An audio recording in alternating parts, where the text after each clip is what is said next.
కాలం గురించి మనం ధ్యానం చేస్తూ వస్తున్నాం. ఆ ధ్యానాల పరంపరలో భాగంగా మనము పోయిన ఆదివారం మారు మనసు గురించి చూచాం. హల్లెలూయా. వాస్తవమేనా? మనకి సాక్షి కార్యక్రమం ఉంది. అయితే పోవడం తర్వాత మనం ఆ కార్యక్రమాన్ని కలిగి ఉన్నాం.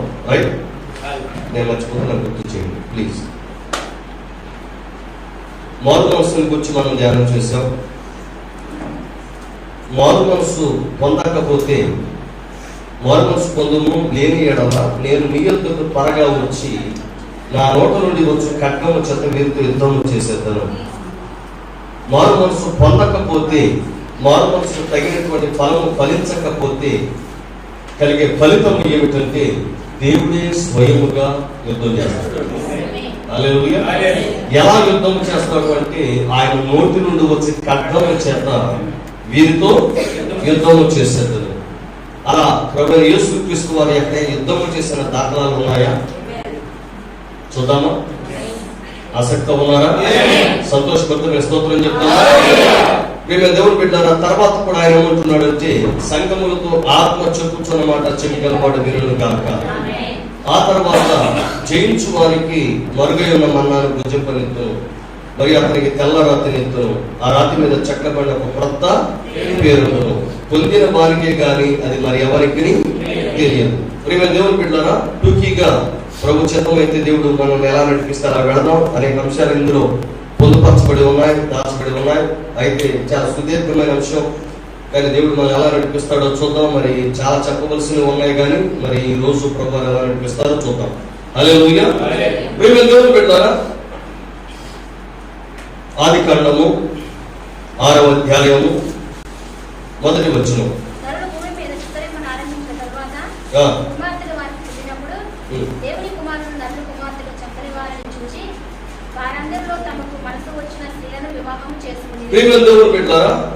వీరు దేవుని కుమారులు నరుల కుమార్తెలు చక్కని వారిని చూచి వారందరిలో తమకు మనసు వచ్చిన స్త్రీలను వివాహం చేసుకునేది. అయితే వీరు మారు మనసు పొందినట్లుగా పశ్చాత్తాపడినట్లుగా ఇక్కడ లేఖనంలో రాయబడలేదు. అవునా? వీరు ఏం చేస్తున్నారు అంటే ఎవరిని చూస్తున్నారు? దేవుని కుమారులు ఎవరిని చక్కని వారిని చూస్తున్నారు? నరుల కుమార్తెలను చక్కని వారిని చూచి వారందరూ తమకు మనస్సు వచ్చిన స్త్రీలను, అంటే తమ మనస్సుకు ఇష్టమైనటువంటి స్త్రీలను వీరేం చేసుకుంటున్నారు? వివాహం చేసుకున్నారు. అప్పుడు యెహోవా అంటున్నాడు, నా ఆత్మ నరులతో ఎల్లప్పుడూ వాదించదు. అంటే అంతకుముందు ఆయన వాదించాడు. అవునా? ఆయన ఆత్మ నరులతో వాదించింది. అయితే ఎల్లప్పుడూ వాదించదు. అంటే ఎల్లప్పుడూ ఆయన కూర్చొని ఇది తప్పు ఇది తప్పు అని చెప్పే దేవుడు కాదు. ఆయన ఒక్కసారి మాట్లాడతాడు, రెండు సార్లు మాట్లాడతాడు. హల్లెలూయా. వారు తమ అక్రమ విషయంలో నరమాతులు అయి ఉన్నారు, అయినను వారి దినములు 127 మనం అనేక సార్లు సబ్జెక్ట్ చూసాం. ప్రియమైన దేవుని బిడ్డారా, వీరు చేసినటువంటి పాపానికి వీరి ఆయుష్ తగ్గిపోయింది. అవునా? వీరు ఎప్పుడైతే తమకు మనసు వచ్చిన స్త్రీలను పెళ్లి చేసుకున్నారో, దేవుని కుమారుడు దేవుని కుమార్తెలను పెళ్లి చేసుకొనక నరుల కుమార్తెలను ఎప్పుడైతే వాడు వివాహం ఆడారో వారి ఆయుష్ తగ్గిపోయింది. దేవుడు వారి ఆయుష్ను తగ్గించేశాడు. తగ్గించడమే కాదు కానీ ఇక దేవుడు వారి భూమి మీద ఉంచడానికి ఇష్టపడాలి. పైన అర్థమవుతుందా? వారి ఆయుష్ను తగ్గించడమే కాదు, వారి ఆయుష్ తగ్గించాడు. 127 అన్నాడు. ఎంత భయంకరంగా వారి ఆయుష్ తగ్గిపోయిందంటే అంతకు ముందు వాడు సుమారు 960 సంవత్సరాలు 970 సంవత్సరాలు ఆ విధంగా వారు జీవించారు. అవునా కదా? మెతుషెల ఎన్నేళ్ళు బ్రతికాడు అతను? 969 ఏళ్ళు బ్రతికాడు. అంటే 969 ఏళ్ళు ఎక్కడ, 120 ఏళ్ళు ఎక్కడ? ఒకసారి ఆలోచించేయండి. హల్లెలూయా. అంటే ఒక స్త్రీని పెళ్లి చేసుకునేటువంటి కారణము చేత వారి ఆయుష్ అంత భయంకరంగా తగ్గిపోయింది. అవునా కదా? అంత బీభత్సంగా, అంటే మాటలకు అందనటువంటి, ఊహలకు అందనటువంటి ఇది మహా గొప్ప విషాదం ఇది. ఎందుకంటే ఈ భూమి మీద జీవించాల్సినటువంటి ఒక మానవుడు తన యొక్క ఆయుష్ తగ్గిపోవడం అంటే మాటలు కాదు. ప్రేమ దేవుడు పెట్టారా, వారి ఆయుష్ను దేవుడు తగ్గించడమే కాదు కానీ దేవుడు ఏం చేస్తున్నాడు అంటే వారి భూమి మీద ఉంచడం కూడా ఆయనకి ఇష్టం లేదు. హల్లెలూయా. అందుకే ఈ భూమి మీద ప్రతి మానవుడు ఎవరి విషయంలో జాగ్రత్తగా ఉండాలి అని అంటే, పురుషుడైతే స్త్రీ విషయంలో, స్త్రీ అయితే పురుషుని విషయంలో అత్యంత జాగ్రత్తగా ఉండాలి. ఎందుకంటే మీరు గమనించండి ప్రియమైన దేవుని బిడ్డలారా, ఆదికాండము 3వ అధ్యాయములో అక్కడ చూసినట్లయితే వృక్షం ఎలా కనిపిస్తుందంటే ఆహారములకు మంచిదిగా కనిపిస్తుంది, కన్నులకు అందమైనదిగా కనిపిస్తుంది, వివేకమిచ్చు రమ్యమైనది ఉన్నట్ట చూచినప్పుడు హల్లెలూయా ఆ కార్యము ఎలా కనిపిస్తుందంటే ఆహారములకు మంచిదిగా కనిపిస్తుంది, కన్నులకు అందమైనదిగా కనిపిస్తుంది, వివేకమిచ్చు రమ్యమైనదిగా కనిపిస్తుంది. ప్రియమైన దేవుని బిడ్డలారా గమనించాలి. కాబట్టి ఈ భూమి మీద ప్రతి పురుషుడు ప్రతి స్త్రీ పట్ల, ప్రతి స్త్రీ ప్రతి పురుషుని పట్ల అత్యంత జాగ్రత్త కలిగి ఉండవలసిందిగా వాక్యము ఉపదేశిస్తున్నది. ఎందుకు వెళ్తామా? హల్లెలూయా. ఎందుకంటే ప్రియమైన దేవుని బిడ్డలారా, ఈ భూమి మీద ఏ పాపములో పడినప్పటికీ కూడా ఆ పాపములో నుండి తేరుకొని బయటకు వచ్చే అవకాశాలు ఉన్నాయి. కానీ ఈ ఒక్క విషయంలోనే దేవుడు కృప చూపితే తప్ప ఆ మానవుడు ఆ పాపములో నుండి బయటకు రావడం అనేది ఇంచుమించుగా అసాధ్యం. హల్లెలూయా. ఒకవేళ అతను బయటికి వచ్చినప్పటికీ కూడా కొన్ని సంవత్సరాల తర్వాత మహా స్త్రీ కనబడిన, ఆ పురుషుడు కనబడిన ఆ జ్ఞాపకాలు వారిని వెంటాడుతూ ప్రియమైన దేవుని బిడ్డలారా వారి జీవితాన్ని శిథిలావస్థకి చేర్చుతాయనలో ఎటువంటి సందేహం లేదు. హల్లెలూయా. కాబట్టి ప్రియమైన దేవుని బిడ్డలారా, పాపం అనేది మన జీవితంలో ప్రారంభ కాకమునిపే దాని ఏదైనా జాగ్రత్త పెడితే మన ఆయుష్ తగ్గిపోకుండా ఉంటుంది. మరి అంతేకాదు ప్రియమైన దేవుని బిడ్డలారా, ఆయుష్ తగ్గిపోవటమే కాదు కానీ దేవుడు ఆ వ్యక్తులను భూమి మీద ఉంచడానికి కూడా ఇష్టపడటం లేదు. హల్లెలూయా. ఎందుకంటే మీరు ఇక్కడ పశ్చాత్తాపడటం లేదు, మారు మనసు పొందటం లేదు. మీరు వివాహం చేసుకున్నారు, వారికి వివాహము ఇష్టమైపోయింది ప్రియమైన దేవుని బిడ్డలారా. కానీ ఒకటి చెబుతున్నాను, మనం ఎటువంటి పరిస్థితుల్లో సంఘ శాఖ పిల్లలను వివాహం ఆడటానికి వీలు లేదు. హల్లెలూయా. దయచేసి మాకు కళలు వచ్చాయండి, మాకు దర్శనాలు వచ్చాయండి అని మీరు నాతో చెప్పొద్దు. ఎందుకంటే వాక్యానికి విరుద్ధమైనటువంటి దర్శనాన్ని ఏ దైవజనుడు, ఏ దేవుడు అంగీకరించలేడు. ఎందుకంటే వాక్యమే మన దర్శనమై ఉన్నది, వాక్యమే మన కళ ఉన్నది, వాక్యమే మన గురువు దుర్గము, వాక్యమే మన యాజకుడు, వాక్యమే మన ప్రవక్త. వాక్యానికి మించినది మన జీవితంలో లేదు. మన జీవితంలో ఈ వాక్యానికి అత్యధిక ప్రాధాన్యత ఇచ్చిన రోజు, వాక్యాన్ని ప్రథమ స్థానంలో ఉంచిన రోజు మన ఆయుష్ తగ్గిపోదు. హల్లెలూయా. ఈ భూమి మీద నుండి దేవాది దేవుడు తీసివేయడు. ఓ ప్రియ దేవుడు బిడ్డలు ప్రతి వాడిని చెబుతూ ఉన్నాను, దయచేసి అపార్థం చేసుకోవద్దు. మన బిడ్డల జీవితాల నాశనం చేయొద్దు. ఎందుకంటే వారు దేవునికి దూరం అయిపోయి, సన్నిధికి దూరం అయిపోయి, పరలోకానికి దూరం అయిపోయి ఆ బిడ్డలు బ్రతుకుతుంటే దైవజనుడి హృదయం హల్లెలూయా తట్టుకోలేదు. ఎందుకో తెలుసా? ప్రియమైన దేవుని బిడ్డలారా, వారిని కన్నటువంటి తండ్రి, ఆత్మీయ తండ్రి, ఆ పరలోకపు తండ్రి ఇక్కడ ఉన్నాడు. హల్లెలూయా. ప్రియమైన దేవుని బిడ్డలారా, ఇదిగో మొట్టమొదటిసారిగా జలప్రళయం ఎందుకు వచ్చిందో తెలుసా? జలప్రళయం మారు మనసు పొందని కారణం వచ్చేత, పడని కారణం వచ్చేత వారు వివాహం చేసుకుంటున్నారు కానీ వారు పశ్చాత్తాపడటం లేదు, వారు మారు మనసు పొందటం లేదు. ఇదిగో ఈ స్త్రీలను మేము పెళ్లి చేసుకున్నాం, ఇదిగో మేము దేవునికి వ్యతిరేకంగా పాపం చేశామని వారి జీవితాల్లో మారు మనసు లేదు. మారు మనసు పొందితే దేవుని పట్ల కన్ను చూపుతాడు, పశ్చాత్తాపడితే కన్ను చూపుతాడు. మీరు ఏ స్త్రీ విషయంలో పడిపోయినా, ఏ పురుషుని విషయంలో పడిపోయినా, వారి జీవితంలో తొట్టిల్లినా నీవు పశ్చాత్తాపడగలిగితే, నువ్వు మారు మనసు పొందగలిగితే, ఆ పాపం విడిచిపెట్టగలిగితే, ఓ ఆయన శాపం నుండి విడుదల పొందుతావు. యేసుకి సంతోషపడటమే స్వాతంత్రం. ఏంటి మన దేవుని బిడ్డలారా? హల్లెలూయా. ఎందుకంటే బైబిల్లో ఒక మాట చెప్పబడుతున్నది. ఒకసారి మన సంగతుల గ్రంథానికి వెళదాం. హల్లెలూయా. 6వ అధ్యాయము 27వ వచనం. సామెతలు 6వ అధ్యాయము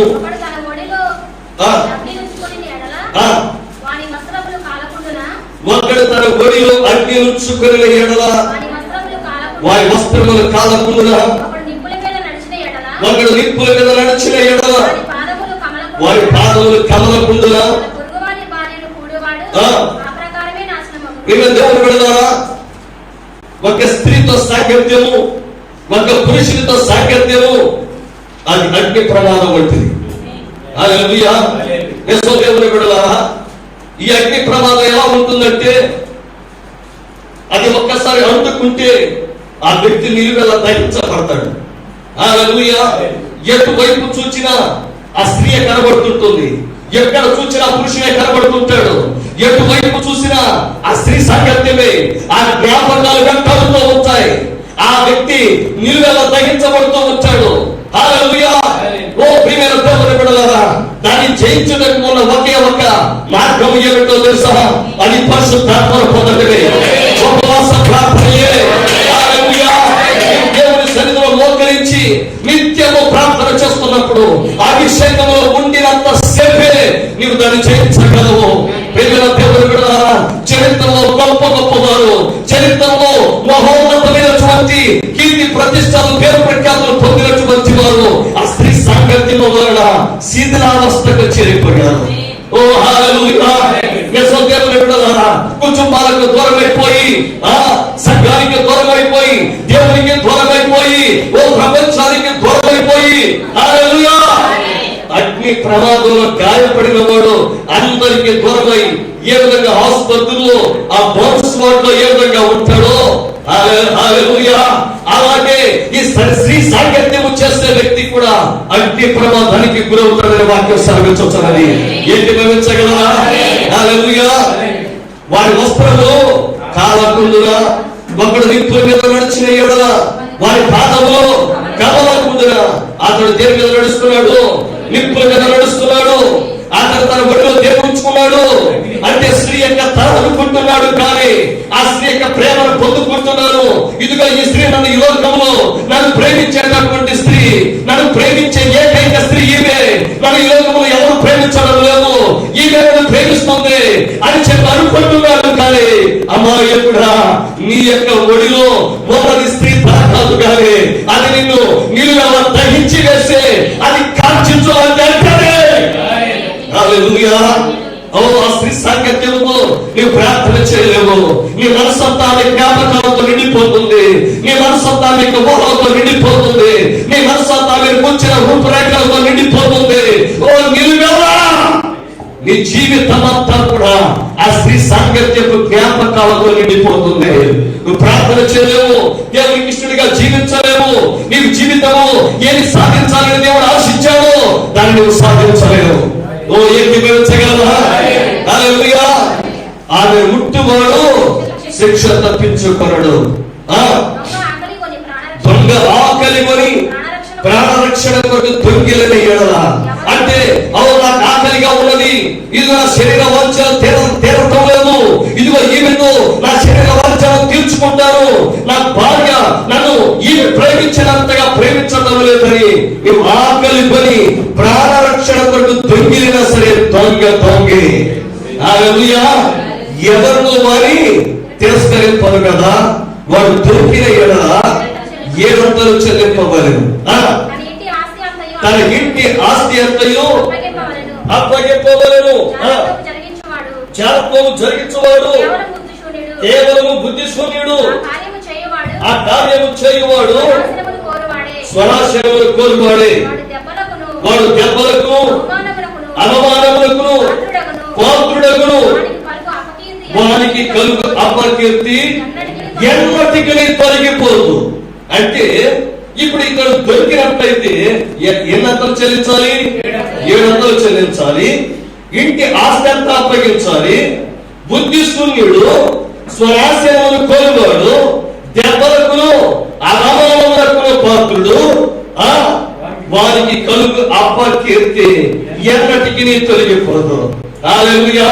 5 నిమిషాల ఆనందం కోసం నీ జీవితంలో ఇవన్నీ కోల్పోతున్నావంటే అతడు బుద్ధిశూన్యుడా కాదా? చెప్పాలి. ఈ భూమి మీద ప్రతి మానవుడు కోరుకోవలసినది ఎవరి ప్రేమలో తెలుసా? హల్లెలూయా. నీవు కోరుకోవలసిన సర్వశక్తుని యొక్క ప్రేమను, దేవాది దేవుని యొక్క ప్రేమను. ఎందుకంటే ఆ ప్రేమ మాత్రమే శాశ్వతమైనది. హల్లెలూయా. ఈ భూమి మీద ఆపదలు ఉన్నప్పుడు, కష్టములు ఉన్నప్పుడు, ఇబ్బందుల్లో ఉన్నప్పుడు, ఇరుకుల్లో ఉన్నప్పుడు, శ్రమ లోయలను ప్రయాణం చేస్తున్నప్పుడు కాచి కాపాడి భద్రపరిచి సంరక్షించి నేను గమ్యానికి చేర్చగలిగేవాడు ఒకే ఒక్కడు, ఆయన పేరు ప్రభువైన యేసుక్రీస్తు. ఈ భూమి మీద ప్రేమతో సహనంలో చాచొద్దు. హల్లెలూయా.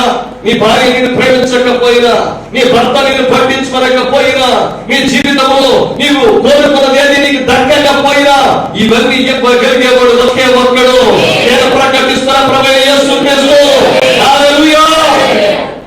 ప్రియమైన దేవుని బిడ్డలారా, వీళ్ళు ఎప్పుడైతే తనకిష్టం వచ్చిన, తనకు మనసు వచ్చిన స్త్రీలను పెళ్లి చేసుకున్నారో, పశ్చాత్తాపడలేదు, మారు మనసు పొందలేదు, వారి ఆయుష్ తగ్గిపోవడమే కాదు కానీ వారిని దేవుడు ఈ భూమి మీద తీసివేయటకు తన వాక్య ఖడ్గముతో ఇప్పుడు యుద్ధం చేయడం ప్రారంభించాడు.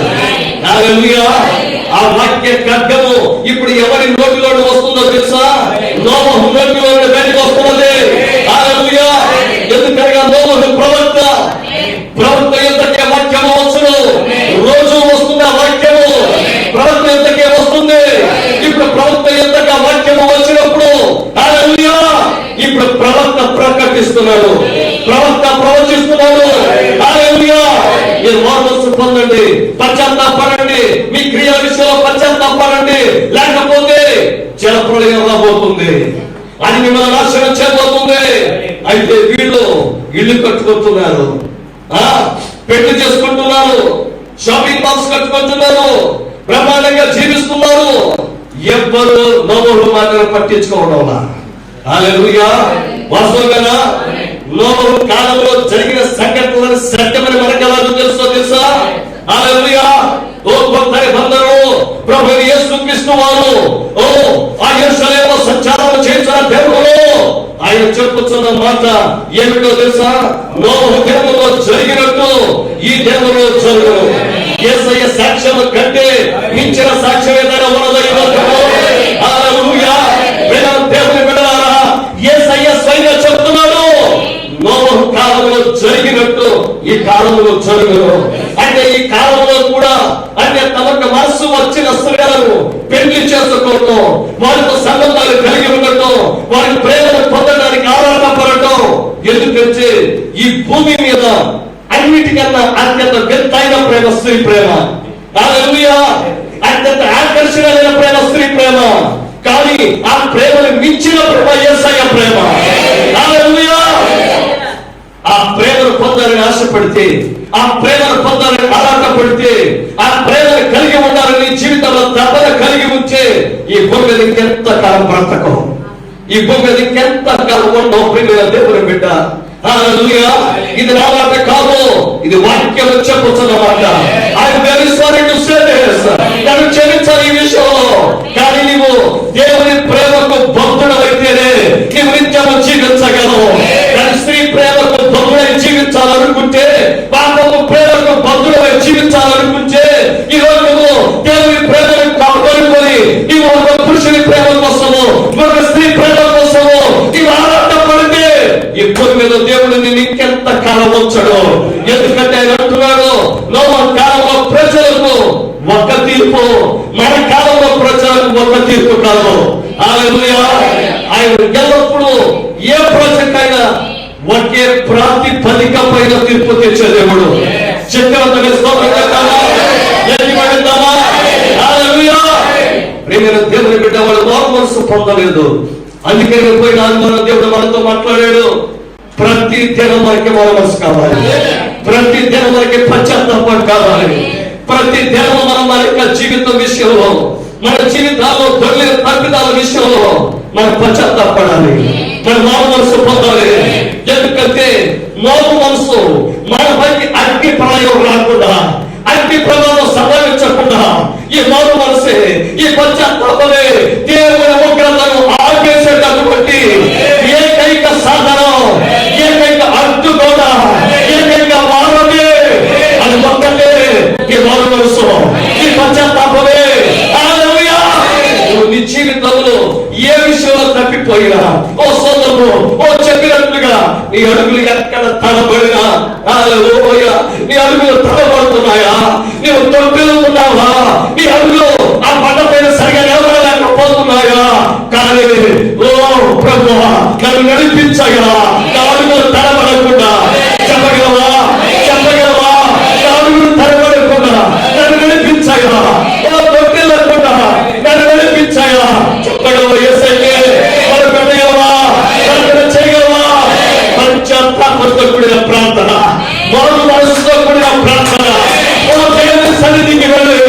దేవుని కోపాన్ని ఉపశమింపజేస్తుంది, దేవుని కోపాన్ని ఆపివేస్తుంది. మనం ఈ సమయంలో ఎక్కువగా ప్రార్థన చేయాలన్నా అలా ఎక్కువగా ప్రార్థన చేయాలి. మన దేవుడు నాకు కళ వచ్చింది, ఆ కళ చూడగానే గుండెలు పగిలిపోయాయి. హల్లెలూయా. కొంతమంది సహోదరులను నేను స్వయంగా స్పష్టంగా చూచాను. నా బిడ్డల్ని వాళ్ళు నా వల్ల కాదైనా ఇక నేను నిలబడలేను, నా వల్ల కావటం లేదని వాళ్ళు పడుకుడిపోతున్నారు. నా గుండెలు పగిలిపోయాయి. అమలారా రండి ప్రార్థన చేద్దామండి. ఎందుకంటే ఈ సమయంలో మనం నిలబడాల్సిన సమయం, ఈ సమయంలో మనం నిలబడాలి. ఎందుకంటే మన ముందు ఎంతో ప్రయాణం ఉన్నది, మన ముందు ఎంతో ప్రయాణం ఉన్నది. మన పర్లోక రాజ్యానికి వెళ్ళాలి. అమలారా మీకు దండ పెట్టుకున్నా ప్రార్థన చేద్దామండి, ప్రార్థన చేద్దామండి. ఎందుకంటే ఆ తల్లిని చూసినప్పుడు అప్పటి వరకు నిలబడితే తల్లి, అయ్యా పాస్టర్ గారు ఇక్కడ అవసరం కావలేదు, ఇక్కడ నిలబడలేదు అని చెప్పి తన నడుగులు వాళ్ళు చూస్తుంటే నా గుండె పగిలిపోయింది. అయ్యో తల్లి, మనం ప్రార్థన చేద్దామన్నా మన ప్రార్థనే రాలిపోతున్న మొక్కలు దాని పక్కన కట్టబడి ఆ ఓట్లకిచ్చే కర్రదే, ఓట్లకిచ్చే కర్ర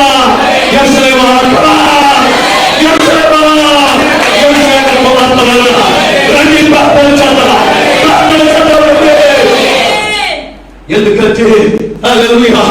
ఓ ప్రియమైన దేవుని బిడ్డలారా, హల్లెలూయా. ఓ మనము విశ్రాంతి తీసుకునే సమయం కాదు ఇది, ఎంతబడే సమయం ఇది. ఏ సమయంలో ప్రభు చేస్తున్నాడు. మనం ఎంతో పెట్టాలి, మనం ఎంతో పడాలి. మన కుటుంబ సమస్యలు మన కురగ తీస్తూ ఉండొచ్చు, మన కుమార్తెల సమస్యలు మన కురగ తీస్తూ ఉండొచ్చు, మన కుటుంబ సమస్యలు మన కురగ తీస్తూ ఉండొచ్చు. ఆ తల్లి ఫోన్ చేసి చెప్తాం అనుకున్నాను, కానీ ఎందుకో చెప్పలేకపోయా. హల్లెలూయా. కానీ ప్రియమైన దేవుని బిడ్డ, ఆ కుటుంబాన్ని చూసినప్పుడు ఆ కుటుంబంలో కుమార్తెలతో సమస్యలు, హల్లెలూయా,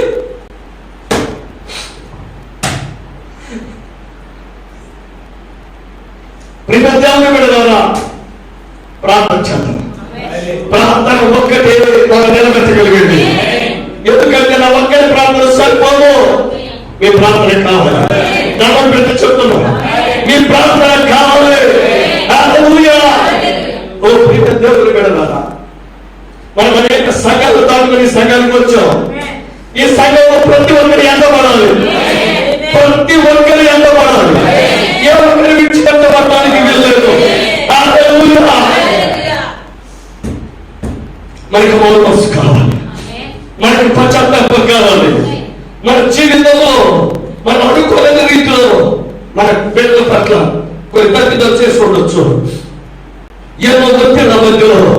కానీ దేవుని బిడ్డ, దేవుడిని విడిచిపెట్టాడు, దేవుడిని త్రోసివేయాడు, దేవుడిని నిలబెడతాడు. పిలిచిన దేవుడు నిలబెట్టే దేవుడు, ఆయన ఎంత పైన చేసే దేవుడు.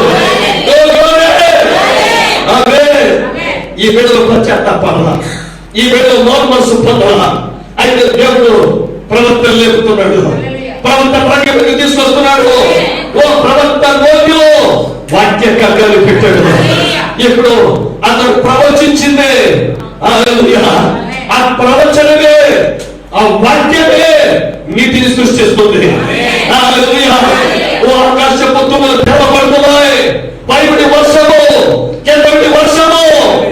ఆ అడుగుదానికి శక్తి వలన భూమి తన అక్షరం నుండి కొంచెం తప్పిపోయింది. అవునా? హల్లెలూయా. ఎప్పుడైతే ఆ భూమి తన అక్షరం నుండి కొంచెం తప్పిపోయిందో ఒక్కసారి భూమి లోపల జలరాశులన్నీ బయటకు వచ్చేసాయి. ఎవరైతే దేవుని వాక్యానికి విరుద్ధముగా, దేవుని చిత్తానికి విరుద్ధముగా వ్యవహారం ఆడారో, పిల్లల్ని కన్నారో, వారు భూమి మీద ఉండకుండా తుడిచిపెట్టబడుతున్నారు. ప్రేమ దేవుని బిడ్డ, నీవు అనుకోవచ్చు, నా వివాహ విషయంలో దేవునికి ఎందుకంత పట్టుదల అని. ఎందుకంటే నీ ద్వారా ఆయన ఈ భూమి మీద ఒక వంశగృహాన్ని కట్టడానికి ఇష్టపడుతున్నాడు. ఒక క్రైస్తవ కుటుంబాన్ని కట్టడానికి ఇష్టపడుతున్నాడు. నీ గర్భవాసంలో పరలోకపు దూతలను జన్మింప చేయాలని, వాక్యపు జ్ఞానాలను జన్మింప చేయాలని, వారికి నీవే తండ్రిగా ఉండాలని, వారికి నీవే తల్లిగా ఉండాలని, వారి క్రైస్తవ భక్తిలో, క్రైస్తవ క్రమశిక్షణలో, క్రైస్తవ వాతావరణంలో, పరలోక వాతావరణంలో నీవు వారిని పెంచుతావన్న ఆశతో దేవుడు నీకు ఈ బాధ్యతను అప్పగిస్తే నీవు వెళ్ళి ఏ సంఘ పిల్లలు చూసుకుంటే ఈ వర్తమాన పరిస్థితి హల్లెలూయా. అవునా? దేవుడు మనకి లోకంలో ఇచ్చిన అత్యంత గొప్ప ఖజానా వర్తమానమైనది, దేవుడి వాక్యమైనది. హల్లెలూయా. నీవు ఎలా బ్రతకాలో నేర్పేద వాక్యమే, ఎలా జీవించాలో చెప్పేద వాక్యమే. నీవు తప్పిపోతుంటే నానా ఇది తప్పురా, తిరిగి వచ్చే వాక్యపు వరుసలో నిలబడు అని చెప్పేది కడవరి కాలం వర్తమానం. ఈ వాక్యమే లేకపోతే బ్రతికేదట్లా. హల్లెలూయా. ఈ వాక్యమే లేకపోతే నిలబడలేదంటే హల్లెలూయా. ఈ వాక్యమే మనం నిలబెట్టుంది. ఈ వాక్యం ఆత్మయున్నది, ఈ వాక్యం క్షేమమైనది. ఈ ఆత్మగా ఎస్కేలోకి వెళ్ళి ఎస్కేలు నిలబెట్టింది. ఇప్పుడు మన లోపలికి ఈ వాక్యం వచ్చి మీరు అనుకుంటున్నారు ఈ వాక్యం లేదని, కానీ వాక్యంలో జీవం ఉన్నది, వాక్యంలో ఆత్మ ఉన్నది. ఈ వాక్యం చెవులోకి వెళ్ళినప్పుడు ఆ వాక్యంలో ఉన్న ఆత్మ, ఆ వాక్యంలో ఉన్న జీవము నీ లోపలికి ప్రవేశించి నీ అడుగులు తెరబడుతున్నా, నీవు సడగిలుతున్నా, నీ విశ్వాసం సడగిలుతున్నా, నేను నిర్ధారిగా తాళ వృక్షమంత తెల్లని దానిగా నేను నిలబెట్టేది వాక్యమే. అందుకే బలం చేత కాదు, శక్తి చేత కాదు, నా ఆత్మ వల్ల కార్యం ఉచ్చరిస్తానని దేవుడు చెప్పాడు. ఆత్మను కోరుకుందామా? ఓ ఆత్మ వర్షమా, ఓ కురిపించాయా, ఆత్మ వర్షాన్ని కురిపించాయా, కురిపించుదేవా. ఈ ఆత్మ వర్షాన్ని మాలో కుమరించు ఆయన. ఆత్మనింపుదల దయచే ప్రభువా. ఓ యెరూషలేమా, యెరూషలేము కుమార్తెలేనా, ప్రార్థన చేద్దామా? దేవుని ఆత్మ కోసము, ఈ కడవరి దేవుడు బలమైన ఉద్యమం కోసం, బలమైన ఆత్మాభిషేకం కోసం ప్రార్థన చేద్దాం. ప్రార్థన చేద్దాము. నీ జీవితంలో వివాహ విషయంలో ఎటువంటి పరిస్థితుల్లో తప్పు చేయొద్దు. దండ పెట్టి చెప్తున్నా. ఎందుకంటే నీవు ఆత్మీయంగా మరణిస్తావు. నీ ఆయుష్ తగ్గిపోతుంది. ఆ తర్వాత నేను భూమి మీద వచ్చడానికి కూడా దేవుడు ఇష్టపడ్డాను. హల్లెలూయా. అక్కడ జరిగింది అదేనా? జలప్రళయ కాలంలో జరిగింది అదేనా? దేవుని నోటి నుండి వచ్చే వాక్య ఖడ్గము చేత దేవుడు వారితో యుద్ధం చేస్తున్నాడు. జలప్రళయంలో వారు మునిగిపోతూ నోవహుని కేకలు పెడుతున్నారు. అయితే ఆత్మ లేనటువంటి మోగ జీవులు సురక్షితంగా ఆత్మ కలిగిన మానవుడు నశించిపోతున్నాడు. వివేచించగలిగిన మానవుడు, కారణములను అన్వేషించగలిగిన మానవుడు, 120 సంవత్సరాలు వాక్యములకు చెవి ఎక్కిన మానవుడు, విన్న మానవుడు జలప్రలయంలో నశించిపోతున్నాడు. ఎంత శోచనీయమండి. జయించలేకపోయాడు. హల్లెలూయా. జయించు వారికి దేవుడు ఏమి ఇస్తానంటున్నాడు? మరుగై ఉన్న మన్నాలు ఇస్తానంటున్నాడు. హల్లెలూయా. వాక్యము మరుగై ఉన్నదా? యుగములలో, తరములలో ఆయన వాక్యాన్ని దాచిపెట్టి, ఈ మన్నాను దాచిపెట్టి మన దేహంలో ఒక మార్పుని తీసుకొచ్చే మన మనసులను మార్చగలిగే మన ప్రవర్తనను మార్చగలిగే మన స్వభావాలను మార్చగలిగే మన వ్యాధులను స్వస్థపరచగలిగే మన పర్వత రాజ్యానికి తీసుకుని వెళ్ళగలిగే దేహం ఇచ్చేటటువంటి మన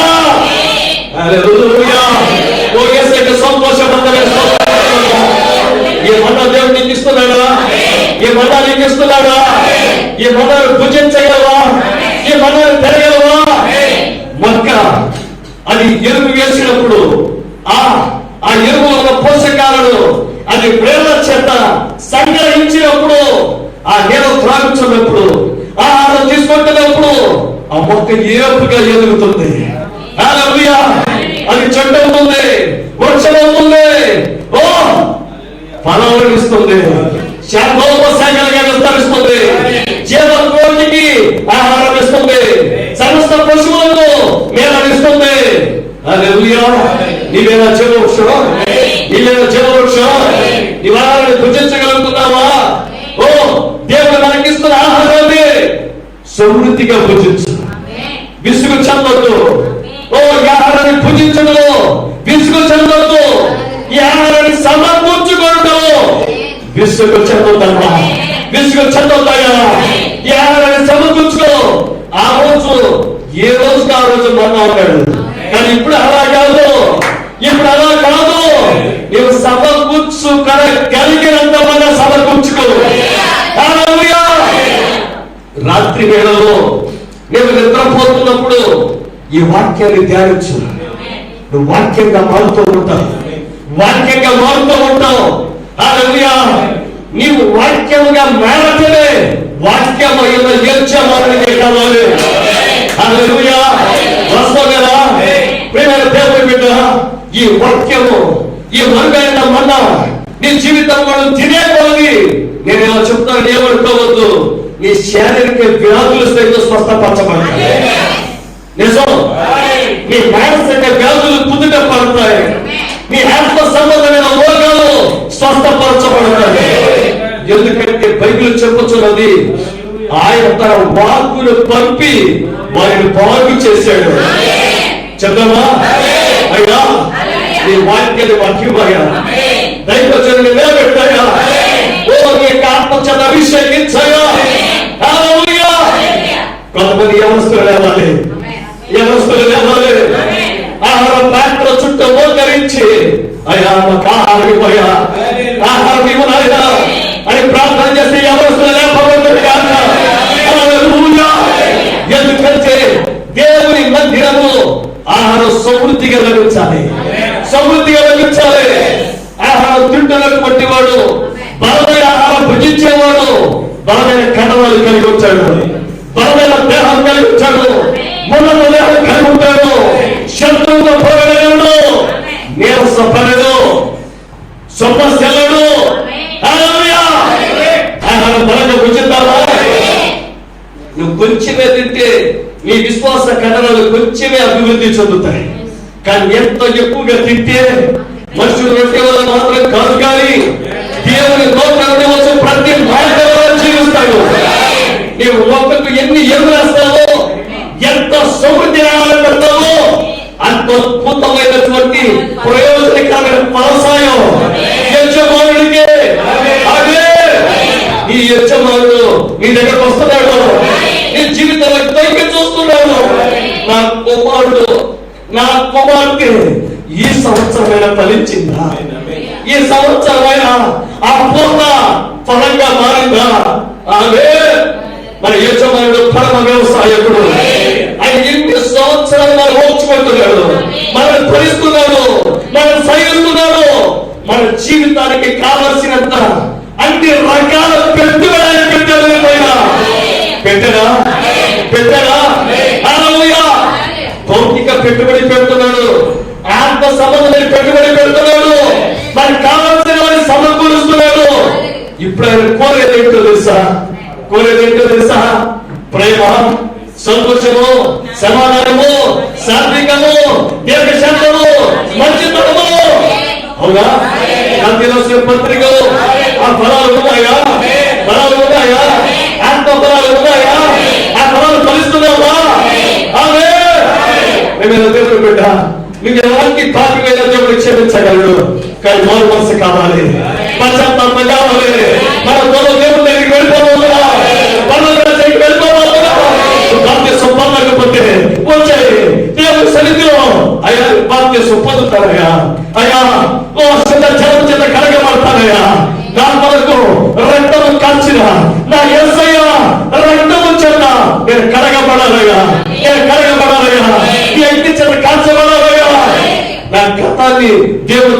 ఇష్టపడతావురా, కానీ నా భవిష్యత్తు ఎదిగిన దేవుడు, మహిమకరమైన భవిష్యత్తు, ఉజ్వలమైన భవిష్యత్తు నాకు ఇవ్వడానికి ఆయన ఇష్టపడుతున్నాడు. నీ భవిష్యత్తు ఎక్కడ ఉన్నదో తెలుసా?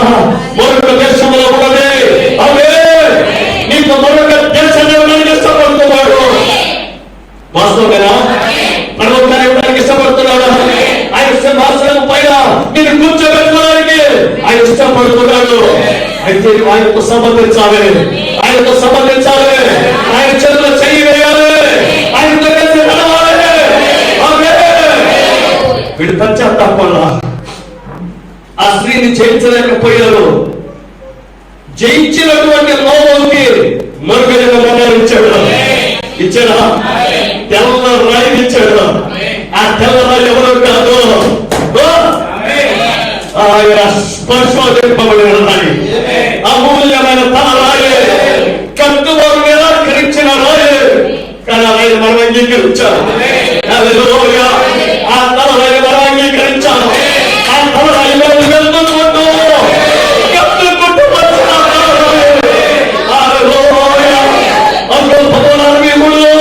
ఆ తల రాయి వచ్చాడు. ఎందుకంటే దేవుని బిడ్డ ఎప్పుడైతే రెబెకా వెలుగుతుందో ఎలియాసు వెలుగుతుంది. ఎవరో తెలుసా? అందులో పొలంలో ధ్యానించడానికి వచ్చిన వ్యక్తి ఎవరైనా ఆ పొలంలో కొన్ని వందల మంది వచ్చు, కానీ ఒక వ్యక్తిని చూడగానే ఈమె లోపల సంకేతం అందుతుంది. ఈమె లోపల కంట్రోల్ తనకి ఆ సంకేతం వస్తున్నాయి. అయ్యా అందరూ ఎవరంటే ఆమె యజమానుడు. అది వెంటనే తనపై ముసుగు వేసుకున్నది. అంటే అర్థం ఏమిటో తెలుసా? నా శిరస్సు నేను కలుసుకున్నా. ఇక అందరి నా శిరస్సు, అందరే నా తల, అందరి ఆలోచనే నా ఆలోచన, అందరి తలుపు నా తలుపు, అందరి ప్రణాళిక నా ప్రణాళిక, అందరి చింతనే నా చింతం. నేను ఇప్పుడు నా తండ్రికి ప్రియురాలు కాదు, నా తండ్రికి ప్రియురాలు. నాకు దేవుడు నా యొక్క స్వగృహాన్ని విడిచిపెట్టాడు, నా తల్లి గృహాన్ని విడిచిపెట్టాడు. కానీ ఇప్పుడు నాకు ఒక అందమైన గృహాన్ని ఇచ్చాడు. ఆ గృహంలో ఇస్సాకు ఉన్నాడు. అతడు దేవుడి ఆశీర్వాదం చేత క్రమంగా అభివృద్ధి పొందొచ్చు. మిక్కిలి గొప్పవాడు. ఈ భూమి మీద మిక్కిలి గొప్పవాడు యేసయ్యనా? యేసయ్యనా? ఆయనకు మాదిరిగా ఉన్న ఇస్సాకు గురించి బైబిల్లో రాయబడుతుంది. అతడు మిక్కిలి గొప్పవాడు. ప్రపంచంలోనే మిక్కిలి గొప్పవాడితో సహవాసం చేయడానికి తరలి వచ్చిన క్రైస్తవ మహాజన దీవించగా మీరు క్రీస్తుకే ప్రియులు, క్రీస్తుకే దేవునికి అత్యంత ప్రియులు, పరిశుద్ధ జన్ము, ఏర్పరచబడిన మనుష్యులు. ఈ భూమి మీద ఎంతో వర్షాలు ఉండగా దేవుడిని పిలిచాడు, దేవుడి వంశాన్ని పిలిచాడు, నీ కుటుంబాన్ని ఎదుర్కొన్నాడు. ఆయన చూపుగా పైన పడింది సోదరుడా, ఆయన కళ్ళు పైన పడింది. నీ కుటుంబంలో ఎంతో మంది ఉండొచ్చు, కానీ గర్భంలో రూపుదిద్దబడుతున్నప్పుడే దేవుడు నేను చూసి మురిసిపోయి నా బిడ్డ గొంతులో ఒక స్పెషల్ ఒక ప్రత్యేకమైనటువంటి వాయిస్ బాక్స్ పెట్టాలి, స్వరపేటిక పెట్టాలి. ఆ స్వరపేటికలో ఆ గొంతు దేవుని స్తుతిస్తుంటే, దేవుని మైపరుస్తుంటే ఆ మాధుర్యము పరలోకరాజ్యాన్ని తెరచి అభిషేకం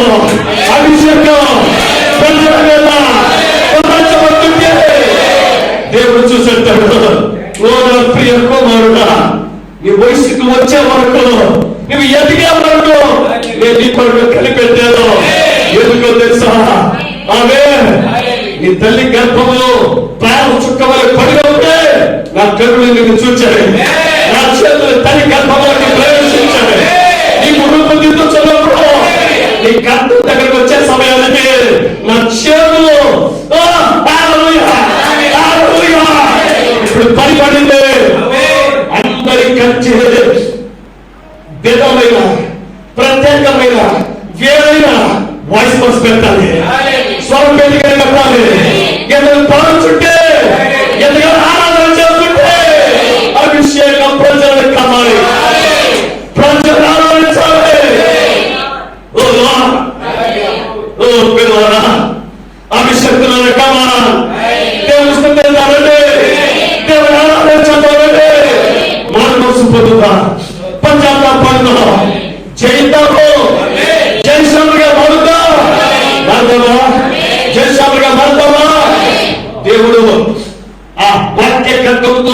లోకంతో యుద్ధం చేస్తున్నాడు. కానీ అదే వాక్యము జలమై నీరై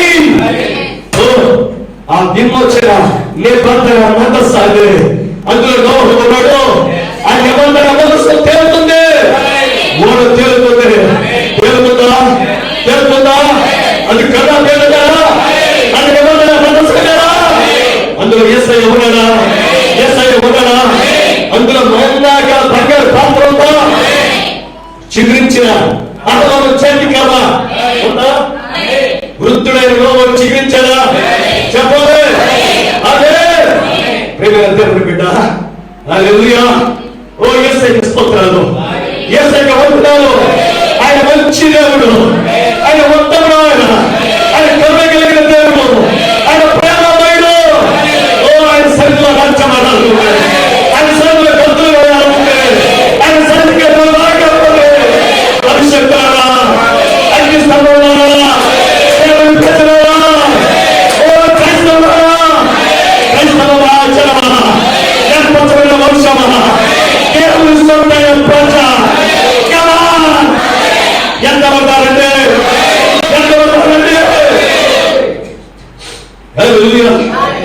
దేవుడు ఏ దేవుడు వాగ్దానం చేస్తున్నాడు?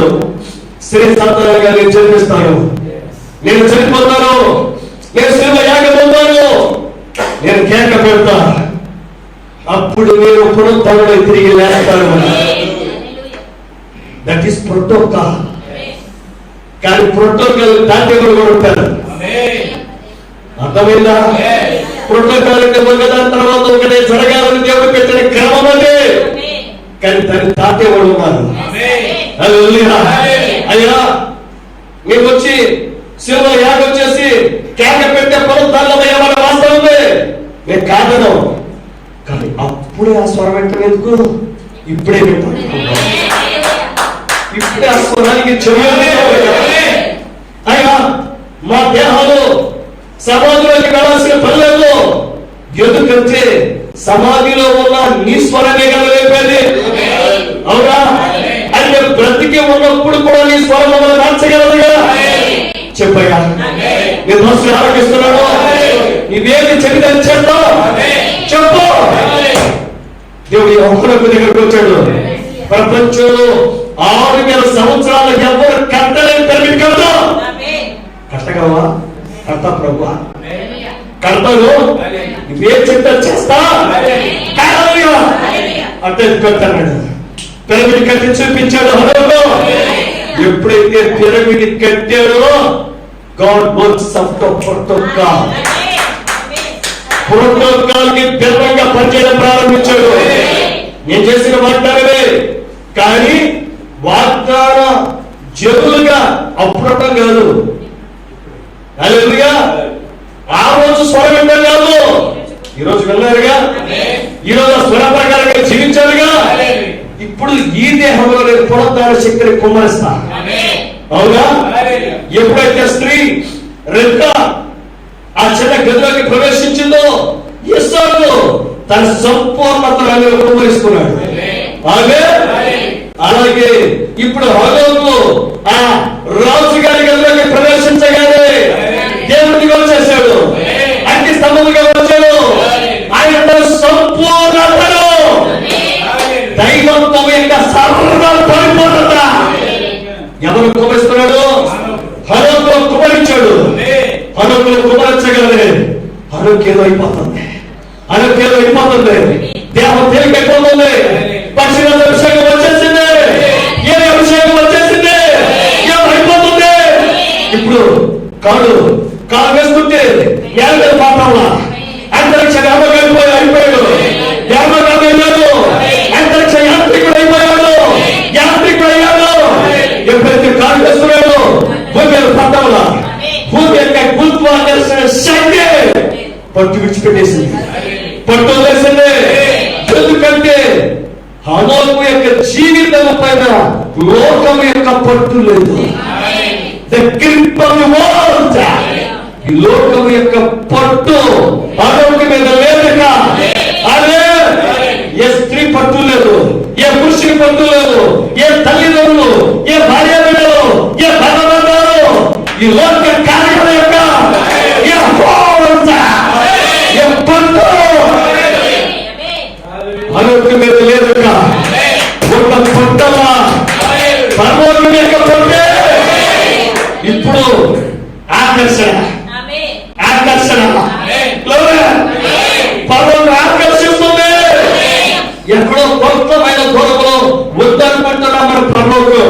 కానీ మీరు నమ్ముతున్నారా పరలోకం ఇప్పుడే ఇక్కడే ఉందని? అదే అది పక్కనే ఉందని, అది నేను తాకుచున్నది, అది నేను స్పర్శిస్తుంది, నేను అభిషేకిస్తుంది, అగ్ని దిగొచ్చింది, బలిపీఠం మీద అగ్ని పడుతున్నది. ఓ పరిశుద్ధుడా కదా లేక దోషిత్వ మన యేసయ్యను మన ప్రభువును ఆరాధన చేద్దామా? ఎప్పుడైతే లోకం యొక్క పట్టు అతని విడిచిపెట్టిందో, అతని యొక్క చూపు, అతని మనస్సు ఏది రమ్యమైనవో, ఏది ఖ్యాతిగావో, ఏది భాగ్యమైనవో, ఏది శాశ్వతమైనవో వాటిపైనే తన దృష్టి పెట్టాడు. పరలోక సంబంధమైన కార్యాలు ఇప్పుడు ఆ లోకం రావాలని పిలుస్తుంది. అదొక వచ్చే నీ శరీరంలో క్రీస్తు యొక్క దైవత్వము సర్వ పరిపూర్ణత శరీరంగా నివసిస్తుంది. ఇప్పుడు దైవత్వం చేత సంపదగా నింపబడ్డాడు. ఇప్పుడు హనోకు ప్రజల మధ్యలో సంచారం చేస్తున్న దేవుడు. చెప్పచ్చా? అతను నేర్పడితే చనిపోయిన వాళ్ళు లేస్తున్నారు, అతను పలికితే జరుగుతున్నారు, అతను పలికితే సమస్యలు జరుగుతున్నారు. హనోకు ఆ రోజుల్లో పెద్ద సంచలనం, పెద్ద సంచలనం. ఇలాంటి వారి భూమి మీద ఉంటాడా? ఈ పిరమిడ్ ఎవరైనా కట్టగలరా? ఆ పిరమిడ్ లోపలికి పెడితే ఏదో అయిపోతుంది, ఏడుస్తున్నారు, పడుతున్నారు. పరలోక సంబంధమైన వాతావరణం కలుగుతుంది. రాజు గారు అక్కడ ఉన్నారు. ఎందుకంటే ఆ దేవుడు కలుసుకోవడానికి ఆమె మోషే ప్రత్యక్షంగా వారి కంటకు ఉడిపి, మేమందరం ఒకసారి చేయక ఉడిపి, కెరువు రెక్కల మధ్యలోకి దిగి వచ్చుతున్న శక్తిని మహిమ మేఘం రాక ఉడిపి, ఆ మేఘం ఇక్కడికి వచ్చేదో తెలుసా? ఈ పిరమిడ్ లోకి వచ్చేది. ఈ పిరమిడ్ లోకి వచ్చేది మనోని వ్యక్తిగతంగా కలుసుకునేవాడు దేవుడు. ఆ మేఘ స్తంభము, ఆ అగ్ని స్తంభము, ఆ శరీర మహిమ ఇప్పుడు ఎవరికి కలుసుకుంటుంది? మనోడు కలుసుకుంటుంది. కలుసుకోవడానికి మీరు వచ్చింది అంతేనా? అగ్ని స్తంభంలో ఎవరు కలుసుకోవడానికి వచ్చారు? ఎవరు చూడడానికి వచ్చారు? ఎవరు చేత నింపబడడానికి వచ్చారు? ఎవరు ప్రేమ పొందడానికి వచ్చారు? ఎవరి స్పర్శను అనుభవించడానికి వచ్చారు? ఆత్మ సంఘములతో చెప్పుతున్నమాట చెల్లిగలవాడు దేవుడు. మన చెవులు తెరిచాడు దేవుడు, మన చెవులు తెరిచాడు. ఇప్పుడు ఆ చెవులు ఆయన గుసగుసలు, ప్రక్క మనకి వినపడటానికి వీల్లేదు. ఇది మరుగైన మాట, ఈ మరుగైన సంగతి. ఇస్కరియోతు కార్యంలో అవుతున్నాడు. ప్రభువా మాకు మాత్రమే, ఈ లోకములకు కాక మాకు మాత్రమే ఇవి చెప్పడానికి కారణం ఏంటి?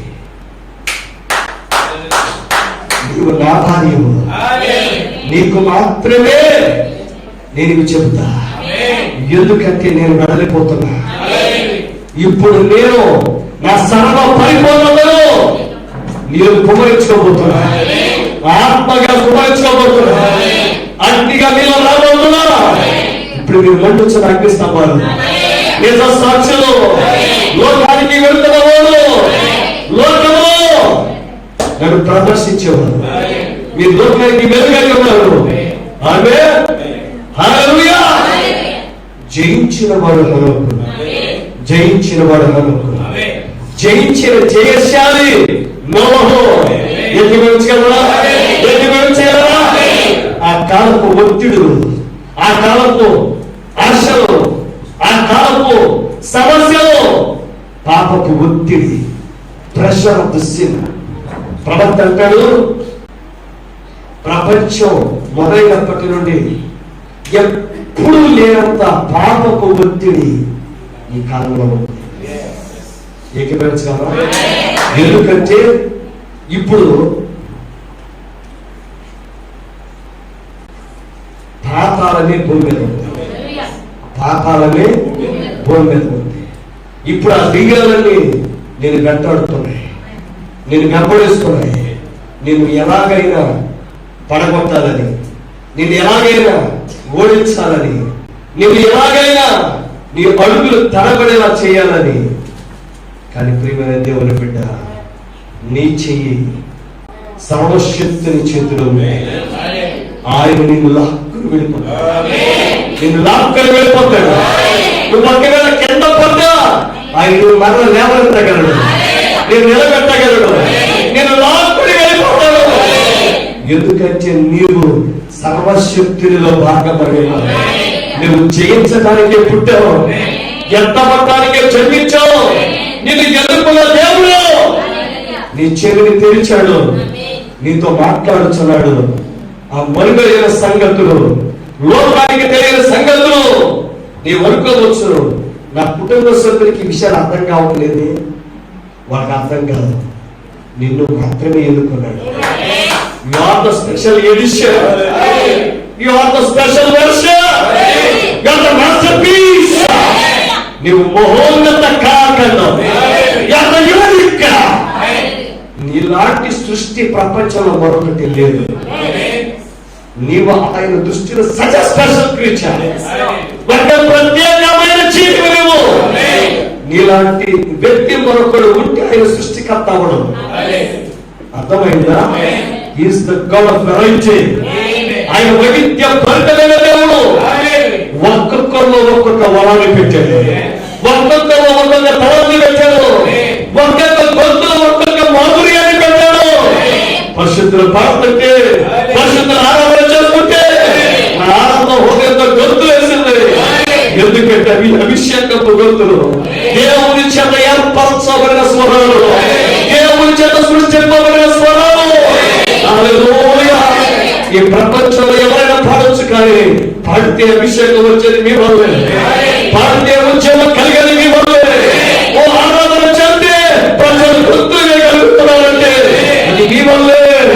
ఎందుకంటే నీవు దేవుని చేత సృష్టించబడ్డావు, దేవుని చేత ఏర్పరచబడ్డావు. ఆ గొంతు లోకం చెప్పింది అమృతాన్ని నింపి దేవుడు పంపాడని. నేను చెబుతున్నా, నిత్య జీవాన్ని ఆ గొంతు నింపి ఆయన ఈ రోజున విడిచిపెట్టారు. రెండే లోకాన్ని చేయడం, రెండే లోకాన్ని చేయడం. అవే యేసుకి సంతోషవంతమైన స్తోత్రం, సంతోషవంతమైన స్తోత్రం, శక్తివంతమైన స్తోత్రం. మన గొంతుకులను దేవునికి ప్రతిష్ట చేద్దామా? పునః ప్రతిష్ట చేద్దామా? మన రీడెలికేట్ చేద్దామా? అయ్యా నిన్నే స్తుతిస్తానయ్యా, నిన్నే మహిమపరుస్తానయ్యా, నిన్నే ఘనపరుస్తానయ్యా, నిన్నే కొనియాడుతానయ్యా. చెప్పగలవా? చెప్పగలవా? చెప్పగలవా? ఎక్కడ ఉన్నప్పుడు, ఎక్కడ మనం స్తుతిస్తూ, ఎక్కడ మనం మహిమపరచు, ఆ స్థలాన్ని దేవుడు మహిమ చేత నింపేస్తాడు. ఆ స్థలాన్ని దేవుడు, ఆ స్థలాన్ని దేవుడు స్వస్థతగా నింపేస్తాడు. ఓ ఇలా ఇంటిలో దేవుడు స్తుతిస్తుంటే దైవత్వానికి గోడలకు అద్దుతాం. హల్లెలూయా. ధనవంతులు బంగారాన్ని తీసుకొని గోడలకు అద్దుతారే, ఇవి దైవత్వాన్ని అద్దుతాం, దైవత్వాన్ని అద్దుతాం. అప్పుడు సాతాను ఆ వాసన చూసి పారిపోతాడు. ఎందుకంటే ఇంటి నిండా అంబికా దర్శన వాసన కదా, దైవత్వపు సువాసన, దైవత్వపు పరిమళం. హల్లెలూయా. నీ గ్రామంలో, నీ ఈ ఊర్లో, ఆ ఇంటిలో నుండి ఆ విధంగా యెహోవా ఆజ్ఞానించి ఓ సువాసన పైకి వెళుతుందా? వెళుతుందా? అది ప్రార్థన కదా, ప్రార్థన కదా. ఆ దేవుడు ఈ పైన సువాసన, ఆ దేవుడి నాసికారంధ్రాలకు సోకుతుంటే ఆయన మురిసిపోయి ముచ్చటపడిపోయి ఒక సమయం ఆయన అంటాడు, నీకేం కావాలో కోరుకో అంటాడా? ఎందుకంటే ప్రవక్త ఎప్పుడు హట్టిరేసు అందరి ఇంటికి వెళ్ళినప్పుడు అలా ఆయన మాట్లాడేటప్పుడు ఆ తల్లి ఏమనేవాడు తెలుసా? ఒక్క మాట పలికేవాడు, brother Bran, this is nothing but truth. ఇది మరేమిటో కాదు, సత్యమే. ఆమె మాట్లాడుతుంటే ఒకరోజు ప్రవక్తలకు దేవుడు ఒక భాగంగా దిగి వచ్చింది. ప్రవక్త అంటాడు, నేను దక్షిణాఫ్రికా ఖండంలో ప్రార్థన చేస్తే, ఒక్క ప్రార్థన చేస్తే 30,000 రక్షణ పొందారే, ఒక్క ప్రార్థనకి అంతకన్నా గొప్ప అభిషేకం. ఆ సమయంలో అగ్గిరేట్ సహోదరి ఇంట్లోకి దిగొచ్చేసి ప్రవక్త వింటున్నాడు. అభిషేకం ఇంట్లోకి రాగానే బండిలు పడిపోతున్నాయి, గ్లాసులు కరగవాడుతున్నాయి. సర్వశక్తుని సన్నిధి వచ్చేసింది. సర్వశక్తుని సన్నిధి ఆ ఇంట్లోకి వచ్చేసింది. ఆ సన్నిధిలో వాళ్ళు మునిగిపోయారు. ఇప్పుడు ప్రవక్త అంటున్నాడు, అమ్మా దస్ సైతంలో ప్రభు ఈరోజు సెలవు నీకు ఏది కావాలని కోరుకో, ఇప్పుడే ఎక్కడే అది నీకు అనుగ్రహించబడుతుంది. అటువంటి మధుర క్షణాల కోసం మనందరం ఎదురు చూడాలి. మన ప్రార్థనలో మనం మోకరించే అయ్యా నీ వాక్ కోసం కనిపెడుతున్నాను, నీ వాక్ కోసం ఒక్క మాట సెలవు ప్రభు, నా జీవితం మారిపోతే, నా బ్రతుకు మారిపోతే, నాకు కావలసినవన్నీ నాకు దొరుకుతాయి. నాకు కావలసింది ఎంతబడి విశ్వాసం, నాకు కావలసింది పరిపూర్ణ విశ్వాసం, నాకు కావలసింది 7 గుణలక్షణాలు. ఎందుకంటే నాకు అర్థమైంది నేను ఎంత మట్టు కోసమే పుట్టాను. యువతలో నాకు ఏది కలిగినా అది ఇక్కడే విడిచిపెట్టి వెళ్ళాలి. కానీ నాకు కావలసిన 7 గుణలక్షణాలు, ఈ పరిపూర్ణ మానవునిక ఎదుగుదల నాకు కావాలిగా. నేను ఎంత వరాలి ప్రభు, నేను ఎంత వరాలిగా. నా దేహం మార్చబడాలి, నా మనసును తీసివే ప్రభు, నీ మనసును దయచే ప్రభు, నీ మనసు నా మనసులో పెడతాయా. ఎందుకంటే మన మనసు మరణం, దేవుని మనస్సు నిత్య జీవం. ఆమేన్. ప్రార్థన చేద్దామా? అయ్యా నీ మనసు నాకు కావాలి. అందుకే రోగులు రాసిన పత్రికలో ఆయన అంటున్నాడు, ఒకసారి వెళ్దామా? హల్లెలూయా.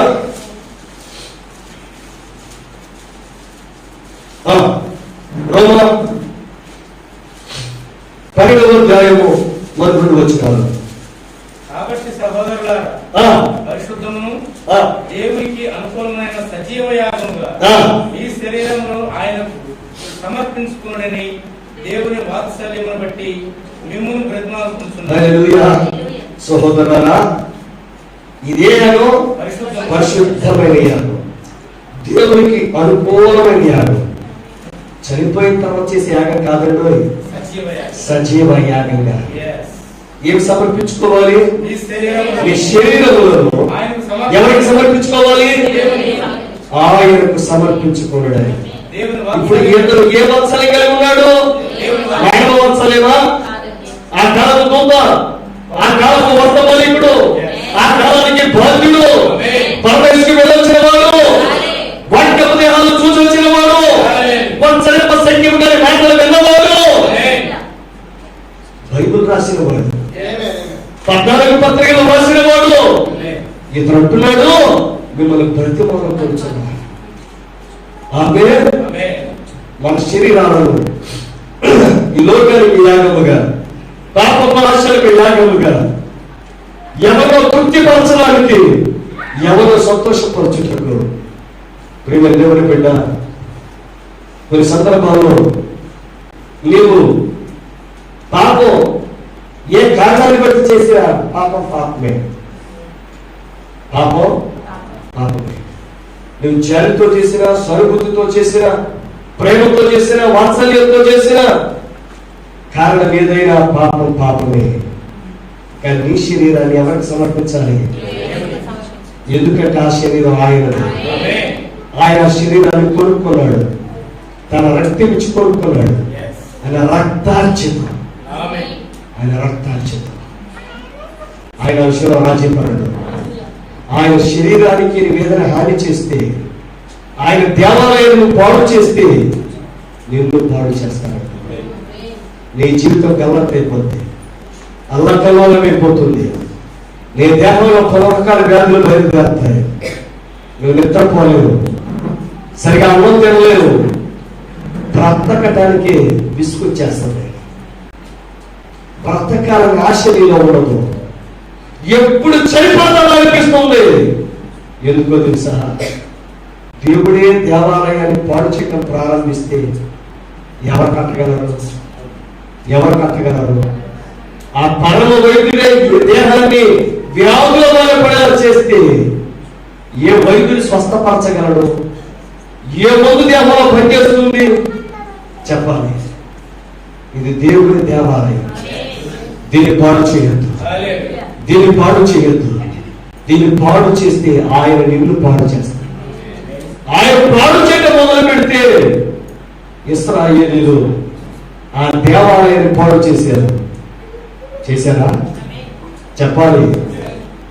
ఆ దేవాలయం క్రీస్తు యేసయ్య. ఈ దేవుడే ఆ దేవాలయంలో నివాసం ఉంటున్నాడు. ఆయన తీసుకుని సిలువకేసి కొట్టారు. దేవాలయం పాడు చేశాడు. దేవాలయాన్ని చంపారు. అవునా?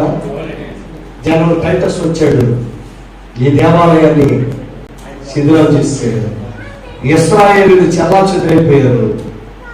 ఇప్పుడు 70 సంవత్సరాలు కాదు, 400 సంవత్సరాలు కాదు, 2000 సంవత్సరాలకి పైగా సొంత దేశాన్ని విడిచిపెట్టి, సొంత గృహాలను విడిచిపెట్టి పరాయి దేశంలో బానిసలుగా కడు భయంకరమైన స్థితిలో బ్రతికారు యూదులు. ప్రపంచంలోని అత్యంత ప్రజ్ఞ కలిగిన వారు యూదులు. నీవు ఆ నోబెల్ బహుమతి గ్రహీతలను చూస్తే ఎక్కువ మంది యూదులే. ప్రపంచంలో ఎక్కువ ఆవిష్కరణలు చేసింది యూదులే. ప్రపంచంలో ఎక్కువ కనిపెట్టింది యూదులే. ప్రపంచంలో పెద్ద పెద్ద బహుళ జాతి సంస్థలకు, మల్టీనేషనల్ కంపెనీస్ కి సిఇఓస్ యూదులే. ప్రపంచ ఆర్థిక వ్యవస్థకు వెన్నుదన్ను యూదులే. ప్రపంచంలో అత్యంత గొప్ప ధనవంతులు యూదులే. ప్రపంచంలో బ్యాంకింగ్ వ్యవస్థను నిలబెట్టుతున్న వారు యూదులే. అందుకే వాళ్ళకి ఇప్పుడు ఒక రకమైన ఫీలింగ్, మేము రాజులు, ప్రపంచాన్ని ఏలేవారు. ఎందుకంటే రాజ్యాది రోజే మా దగ్గరకు వచ్చాడు, మా దేశంలో పుట్టాడు కదా. వాస్తవం. ప్రపంచంలో ఎక్కడ లేని స్వస్థత అక్కడేనా? ఎక్కడ లేని రక్షణ, ఎక్కడ లేని విమోచన. ఏమండి, ప్రపంచంలో అందరూ డాక్టర్ దగ్గర పరిగెత్తుతుంటే ఈ ఇశ్రాయేలు విచిత్రంగా పొలం దగ్గర పరిగెత్తారు. ఎక్కడికి? పొలం. బేతస్తరే కోరేడు దగ్గర పరిగెత్తారు. దాని సైతాలు తీసుకొని కాపీ చేసి ఆ బావిలో దగ్గర కలవబడతారు. బైబిల్లోనే కాపీ. ఆ అటుపడి కలిసి ఉంటే తింటే పిల్లలు పడతారు. అర్థమవుతుందా? ఆ బావిలో నీళ్ళు తెచ్చుకుంటారండి. ఆ బావి దగ్గరికి సమరయ స్త్రీ వెళితే ఆ బావిలో నీళ్లు త్వరకుండా ఆ జీవజాల నుంచి పంపించారు. అదే ఆ కులం దగ్గర ఉన్నాడు. ఎన్ని సంవత్సరాలు? 38 సంవత్సరాలు పడలేకపోయాడు, స్వస్థత పొందలేకపోయాడు. దేవుడు బిడ్డ, సహజంగా మానవ స్వభావం అది. దాన్ని ఏమో తప్పు పట్టడం లేదో నేను చెప్పను. కానీ అయితే మన జీవితంలో మన ప్రభువుని ఆశ్రయించాలి, దేవుని ఆశ్రయించాలి. దేవుని ఆశ్రయించడానికి వీలు లేదు. ఎందుకంటే తగిన కాలమందు మన తరం హెచ్చించబడాలి. ఆయన బలిష్టమైన చేతి కింద వీర మనస్సు ఆయన పైకెత్తింది. అవునా? వాస్తవంగా బైబిల్లో ఉన్నాయి. వాళ్ళు కోరేడు దగ్గరికి వెళ్ళారు. బేతస్తనే కోరేడు దగ్గర పడుతున్నారు గుంపులు గుంపులుగా. అయితే దేవుడు వాళ్ళందరి స్వస్థపరచాలి. అందరి స్వస్థపరిచాడా? ఒక్క వ్యక్తే స్వస్థపరిచాడు. ఎలీషా కాలంలో కుష్ఠరోగులు ఎంతో మంది ఉన్నారు, కానీ దైవం ఒక్కడే స్వస్థత పొందాడు. గుర్తుపెట్టుకోండి. ఏలియా కాలంలో ఎంతో మంది విధవరాలు ఉన్నారు, కానీ దేవుడు ఒక్క విధవరాల దగ్గరికి, సారేపురంలో ఒక్క విధవరాల దగ్గరికి పంపాడు. ఆదిత్యలోనే అద్భుతంగాను, ఆదిత్యలోనే మహత్కార్యం, ఆదిత్యలోనే మరణంలోని జీవనానికి ధైర్యం పొందేట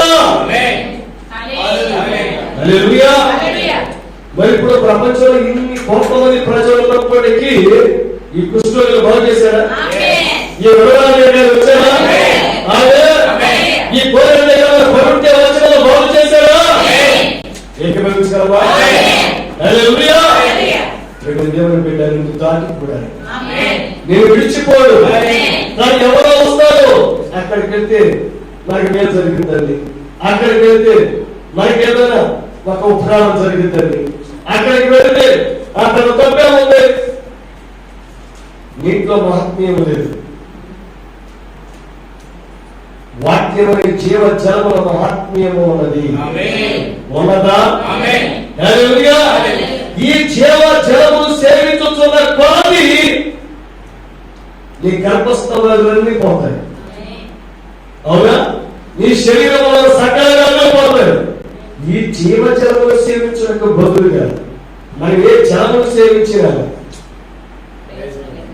పైపించు దేవుడు ముఖ్యంగా వస్తుంది. జరగవలసిన కార్యం, పొందవలసిన స్వస్థత ఆలస్యం అవుతుంది. నేను నమ్మా చెప్తున్నా, నీవు దేవుని దగ్గర కాక ఇంకెవరి దగ్గర విచారణ చేయదు. నమ్మా చెప్తున్నా, దేవుని దగ్గర విచారణ చేయాలి. ఎందుకంటే నీ స్వస్థత కార్యాన్ని, నీ అద్భుత కార్యాన్ని, నీ మేలు నువ్వే ఆలస్యం చేసుకోవాలి. దేవుడు ఆలస్యం చేసేట మేలు నీకనే ఆలస్యం చేసుకుంటే అది తన గుర్తున్న పనే, అదే తెలివైన పనే చెప్పాలి. హల్లెలూయా. వాస్తవేనా? కాబట్టి మన శరీరాలను దేవుడికి ఎలా సమర్పించుకోవాలి? సజీవ యాగముగా. ఈ శరీరములను ఆయన సమర్పించుకున్నాడని దేవుని వాత్సల్యమును బట్టి మిమ్మల్ని బతిమాలుకొనుచున్నాడు. ఇట్టి సేవ మీకు యుక్తమైనది. ఇట్టి సేవ మీకు యుక్తమైనది. మీరు ఈ లోక మర్యాదను అనుసరింపక, ఈ లోక మర్యాదను అనుసరింపక ఉత్తమమును అనుకూలమును సంపూర్ణమై ఉన్న దేవుని చిత్తమేదో పరీక్షించి తెలుసుకున్నట్లు మీ మనస్సు మారి నూతనమవుట వలన రూపాంతరము పొంది. ఏమండి? ఈ లోక మర్యాదను అనుసరింపక ఉత్తమము అనుకూలము సంపూర్ణమై ఉన్న దేవుని చిత్తం. ఇప్పుడు ఆ దేవుని చిత్తము ఎలా తెలుసుకోవాలి? పరీక్షించి. దేవుని చిత్తాన్ని ఎలా తెలుసుకోవాలి? పరీక్షించి తెలుసుకున్నట్లు. ఇప్పుడు తెలుసుకోవాలి, దేవుని చిత్తమును తెలుసుకోవాలి, దేవుని చిత్తాన్ని పరీక్షించాలి అని అంటే ముందు మన మనసు మారాలి. మనకు మన మనసు ఉంటే మన చిత్త ప్రకారంగా జీవిస్తాం. కానీ మన మనసు మారి దేవుని మనసు వస్తే దేవుని చిత్తాన్ని పరీక్షిస్తాం. అవునా కదా? చెప్పాలి. ఇప్పుడు దావీదు ఉన్నాడండి, అప్పుడు గొలుసు కాసుకుంటున్నాడు. ఎప్పుడైతే దేవుడు ఆ కాలపు ప్రవక్త సమూయేలు ప్రవక్త ద్వారా అభిషేకం చేశాడు, నాతో నుండి దేవుని ఆత్మ బహు బలముగా దావీదు మీదకి వచ్చింది. ఇక ఎప్పటి నుండి అతని మనసు దేవుని ఉందో తెలుసా? దేవుని మనసు పైన దేవుని చిత్తం పైన ఉంది. గొల్లియాతును చంపమని దేవుడు దావీదుకి ఆజ్ఞ ఇచ్చాడా? కానీ ఇప్పుడు మనసు అంతా ఎవరి పైన ఉంది? దేవుని చిత్తం పైన. దేవుని మనసులో ఏం జరుగుతుంది? దేవుడు ఎవరు ఆలోచన చేస్తున్నారు? దేవుడు నా గురించి ఎవరు పుట్టున్నారు? ఈ భూమి ఏం చేయాలని ఆయన ఆశపడుతున్నాడు. హల్లెలూయా. అందుకే దేవుడు దావీదుకి, దావీదు దేవుడికి ఏమయ్యాడు తెలుసా? ఇష్టానుసారం.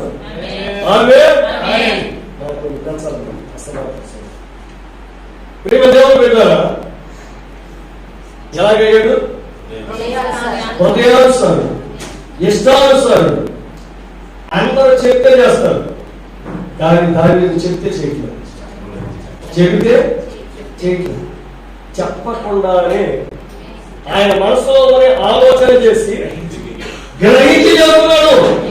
మరి గ్రహించి చేస్తున్నాడు అంటే దేవుడికి ఎంత ఇష్టం ఉంటుంది? ఇప్పుడు మన మనసు ఎరిగి ఎవరైనా ప్రవర్తిస్తే, మన ఆలోచన ఎరిగి ఎవరైనా ప్రవర్తిస్తే, మనకి ఇష్టమైంది వాళ్ళు చేసి పెడితే, మనం అనకుండానే చేస్తే ఎంత ఎంత ఇష్టం వాళ్ళ పట్ల. అవునా కదా?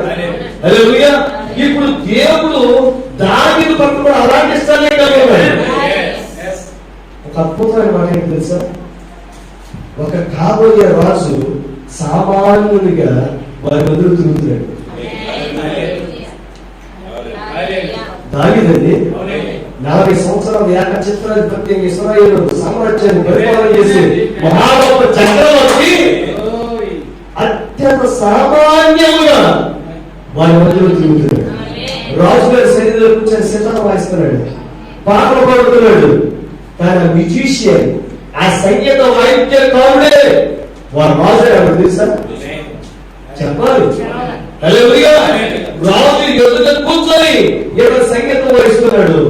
కానీ సౌలుకి అర్థమైంది, సౌలుకి అర్థమైంది ఇతడే కాబోయే రాజు. ఇతని చంపేస్తే నేనే శాశ్వతంగా రాజుగా ఉంటా. దేవుని చిత్తాన్ని ఎవ్వరు చంపలేదు. Nobody can kill God's will. ఎవ్వరు దేవుని చిత్తాన్ని చంపలేదు. ఒక్కసారి ఆయన డిసైడ్ అయింది, ప్రపంచాన్ని తల కిందులు చేసేసాడు. ఆయన చిత్రం నెరవేరుతాడు. ఎవరి మనస్సునైనా మార్చేస్తాడు. హల్లెలూయా. ఎవరి ఇష్టాలైనా మార్చేస్తాడు. రాజునే దింపుతాడు. దింపుతాడా లేదు? హల్లెలూయా. నాకు ఇష్టం లేదు ప్రభువా, నేను సన్నిధికి వెళ్ళలేదు. ఎందుకు కొన్నాక ఆయన వెనక్కి వెళ్ళదు. ఒక్కసారి ఎందుకు కొనడానికి వెనక్కి దేవుడు కాదు.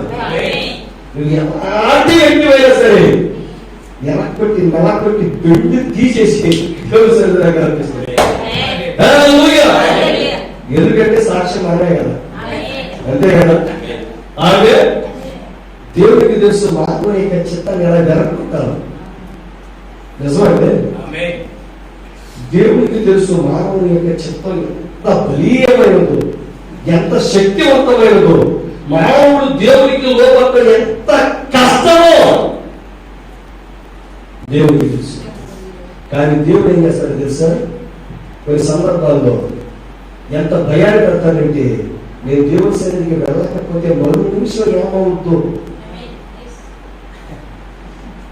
అన్న వాతావరణం కల్పిస్తాడు. అంతేకాదు, కాలు విరిగినప్పుడు కొంతమంది ఎముకలు విరిగితే ఇటు నుంచి ఒక రాడ్డు, ఇటు నుంచి ఒక రాడ్డు పెట్టి స్క్రూలు బిగిస్తారు. నేను ఒక ఆయన చూసాను, ఎముక ముక్కలు అయిపోయింది, దానికి లోపల ఇలా వేసేసి మధ్యలో రాడు పెట్టి కాలు కదపడానికి లేదు. కాదు, ఎందుకంటే ఇటు స్క్రూలు బిగించారు, ఇటు స్క్రూలు బిగించారు, మధ్యలో ఎముకకి గట్టి ఎముకలు వేసి బిగించేశారు. అప్పుడప్పుడు మనం అలాంటి స్థితిలో బిగిస్తాడు ఆయన. నిజమండి. ముందుకెళ్ళకూడదు, వెనక్కెళ్ళకూడదు. హల్లెలూయా. అప్పుడప్పుడు నాకు అనిపించింది, దేవుడు నిజంగా ఇలాంటి స్థితిలో పెట్టబట్టి మనం పరమరాజ్యానికి సిద్ధపడతాం. కానీ లేక మనం దేవుడికి దొరికామన్నా జారిపోవడం ఆయన చేతిలో. అలాగే అసలు దేవుడు మనం పట్టుకుంటే మనకే వర్షం, మనకి ఊరక్షేమం అంటే జారిపోతా ఉంటాం. దేవుడు గట్టి పట్టించుకొని చేతులు చక్కగా జారిపోతాం. అందుకే ఆయన చేతులు చెప్పుకున్నాడంట. అర్థమైందా? ఆయన చేతులు ఒక్కసారి వచ్చాక నేను విడిచిపెట్టదా, గట్టి పట్టేసుకోవడం. అందుకే ఎంపీ అసలు పత్రికలు బలవత మాట చాలా ఇష్టం. ఆయన చేతిలో పడితే బయట చదువుదా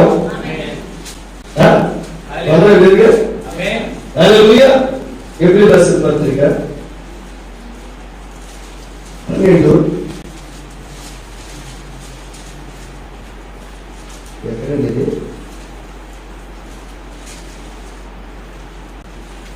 ఆయన చేతిలో కొంత భయంకరంగా ఉంటుంది. తీసిన చదివి పెట్టండి. సరే చోట ఉంటుంది, అదే గుర్తు రావట్లేదు.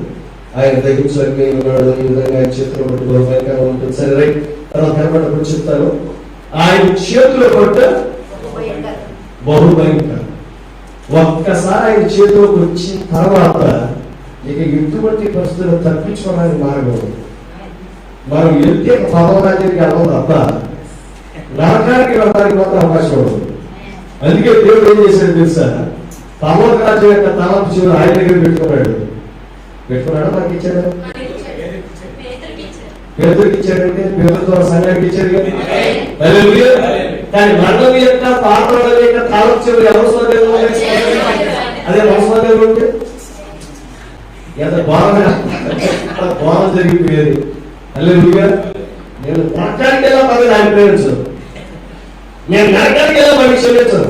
ఎవరే కదా, నేను నరకానికి వెళ్ళినా సరే ఆయన వ్యాఖ్యలు క్షమించను, నేను నరకానికి వెళ్ళా గొడవ క్షమించను. వ్యాఖ్యలు శాస్త్రం కనపడతా ఉంటాడు. నేను నరకానికి వెళ్ళా పర్లేదు, పక్కకుండా అదే తాలొచ్చి నీ చేతిలో ఉంటే వెళ్ళిపోయి రక్త తాలొచ్చి తీసుకుని వెళ్ళిపోతాను. అందుకే దేవుడు ఏం చేశాడు తెలుసా, ఈ తాళచువులు నీకు ఇస్తే డేంజర్, చాలా అపాయకరం. ఈ తాళచువులు నీకు ఎవరమ్మా, అమ్మమ్మ నీకు ఇచ్చాడు, నువ్వే రాకానికి ముందుకెళ్తావు. కాబట్టి నీకు తాళచువులు ఇస్తా, పర్వత రాజ్యం యొక్క తాళచువులే ఇస్తా. కాబట్టి నువ్వు ఎప్పుడైనా తాళచువులు తీసుకొని పర్వత రాజ్యానికి వచ్చేది ఇబ్బంది లేదు. కానీ మరణం యొక్క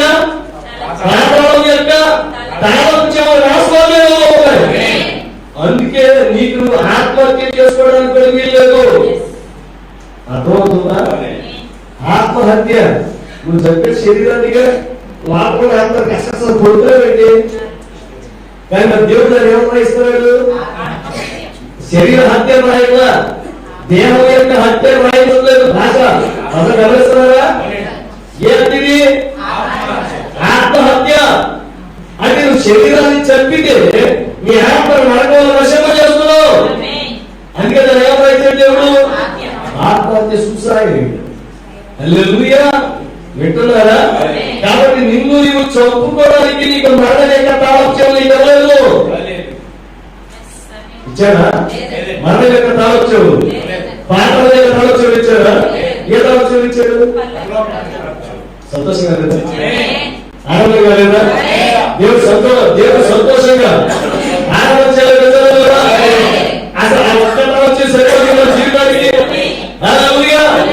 ఇంట్లో ఇంటి వాళ్ళకి ఏ తాళం దీంట్లో తాళం ఇస్తున్నారు. ఎందుకని సకల కళ్యాణ అనుభవం ఇవ్వగలరు, అంతే కదా? వాస్తవం కదా? ఇంటి వాళ్ళకి ఏ తాళం కావాలి? అయ్యా మరి అక్కడ పక్కన దానికి తాళం వచ్చింది, మరి ఇంకో పక్కన దీనికి తాళం వచ్చింది, ఫ్రిడ్జ్ దీనికి తాళం వచ్చింది. నాకేం కాదు, నాకు ఆ పేరు కూడా తాళం వచ్చింది. మనకు కూడా అంతే కదా, మనకు కూడా ఆ తాళం కావాల్సింది. అడుగునే మీకు ఇవ్వబడును, మనకు కావాల్సింది కూడా ఆ భీమా తాళం చెవులే, ఆ పర్వత రాజ్యం తాళం చెవులే.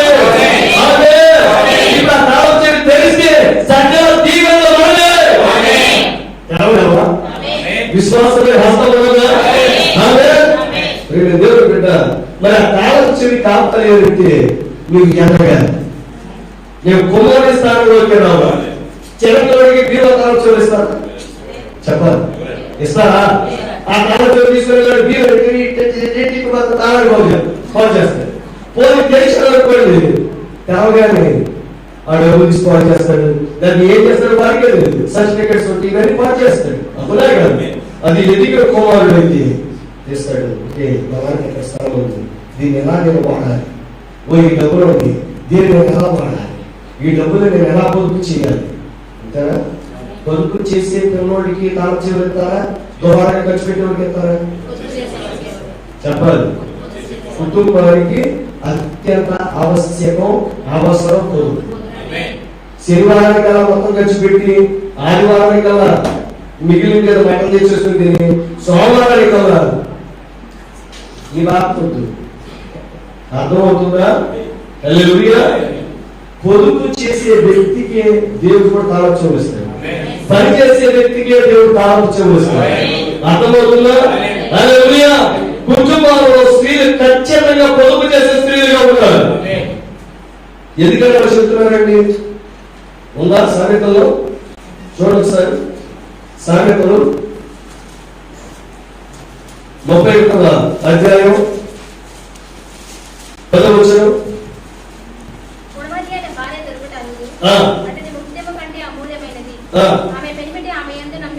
ఎవరి గుణవతి గారి భార్య అంటే పెరిమిటి ఆమె ఏదో నమ్మిక ఉంచుతున్నాడు, పెరిమిటి ఆమె నమ్ముతున్నాడు. నమ్మితే ఏం జరుగుతుంది?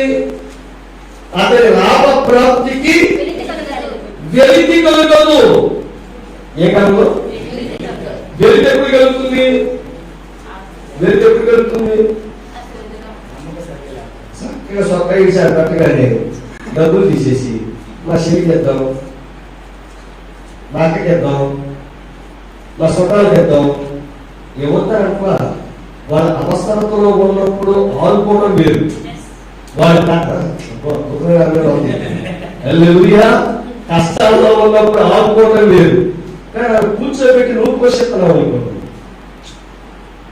నువ్వు గొడవతిగా ఆలోచన అర్థమవుతుందా? హల్లెలూయా. వాళ్ళు కష్టపడరు, వాళ్ళు నచ్చరిగా బతుకుతూ ఉంటారు, వాళ్ళు వ్యాసంతగా బతుకుతూ ఉంటారు, వాళ్ళకి వచ్చి ఆదాయాన్ని బట్టి బ్రతకరు. అర్థమవుతుందా? ఈ భూమి మీద ప్రతి ఒక్కరు దేని బట్టి బ్రతకాలి? ఆదాయాన్ని బట్టే బ్రతకాలి. ఆదాయం నీకు ఫర్ ఎగ్జాంపుల్ నెలకు 30,000 వస్తాయి అనుకో, నీవు 20,000 వస్తున్నట్టుగానే బ్రతకాలి. ఎలాగా? 30,000 వస్తే 20,000 వస్తున్నట్టుగా నువ్వు అనుకోవాలి మనసు, నాకు 20,000, ఈ 20,000 తగ్గట్టుగానే బ్రతకాలి. నీ భార్యకి చెప్పాలి, మా ఆదాయం 20,000, 10,000 తీసి పక్కన పెట్టు, పిల్లల కోసం, రేపటి అవసరాల కోసం, రేపటి కష్టాల కోసం. హల్లెలూయా. అంటే 30,000 వస్తే భార్యకి చెప్పకుండా 60,000 మళ్ళా తెచ్చుకున్నా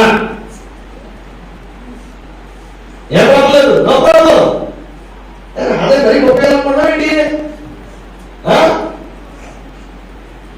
అని తెచ్చుకోయావు అనుకో, ఒక రోజు నేను వదిలేసి వెళ్ళిపోతాను, చేసేది ఏమి లేదు. అర్థమవుతుందా? మంచి కష్టం వచ్చింది, 1 లక్ష రూపాయలు 2 లక్షలు అవసరం అవుతుంది, ఇచ్చేవాడు ఎవరు దొరకరు. అప్పుడు ఏం చేసింది? నేను ఆసుపత్రిలో పెట్టింది, నీ ఇంట్లో ఏం దొరకదు, ఎక్కడ తేడానికి ఏం దొరకవు, ఏదో నీకు మంచి పేరు మార్కెట్ లో ఇస్తే ఇంకెప్పుడు ఇవ్వమని. అప్పు చేయడమే కానీ తీర్చడం తెలియదు.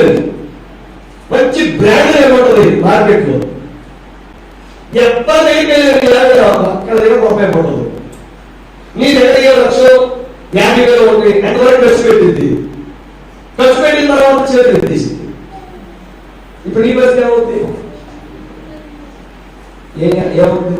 అమ్మాయిదా అమ్మాయిదా మీ అకౌంట్ ఏం అకౌంట్ ఏం తీసుకోవడమే కానీ ఇవ్వమని అసలు అటు నుంచి ఇటు నుంచే రాకపోతే ఉంటే అర్థమవుతుందా?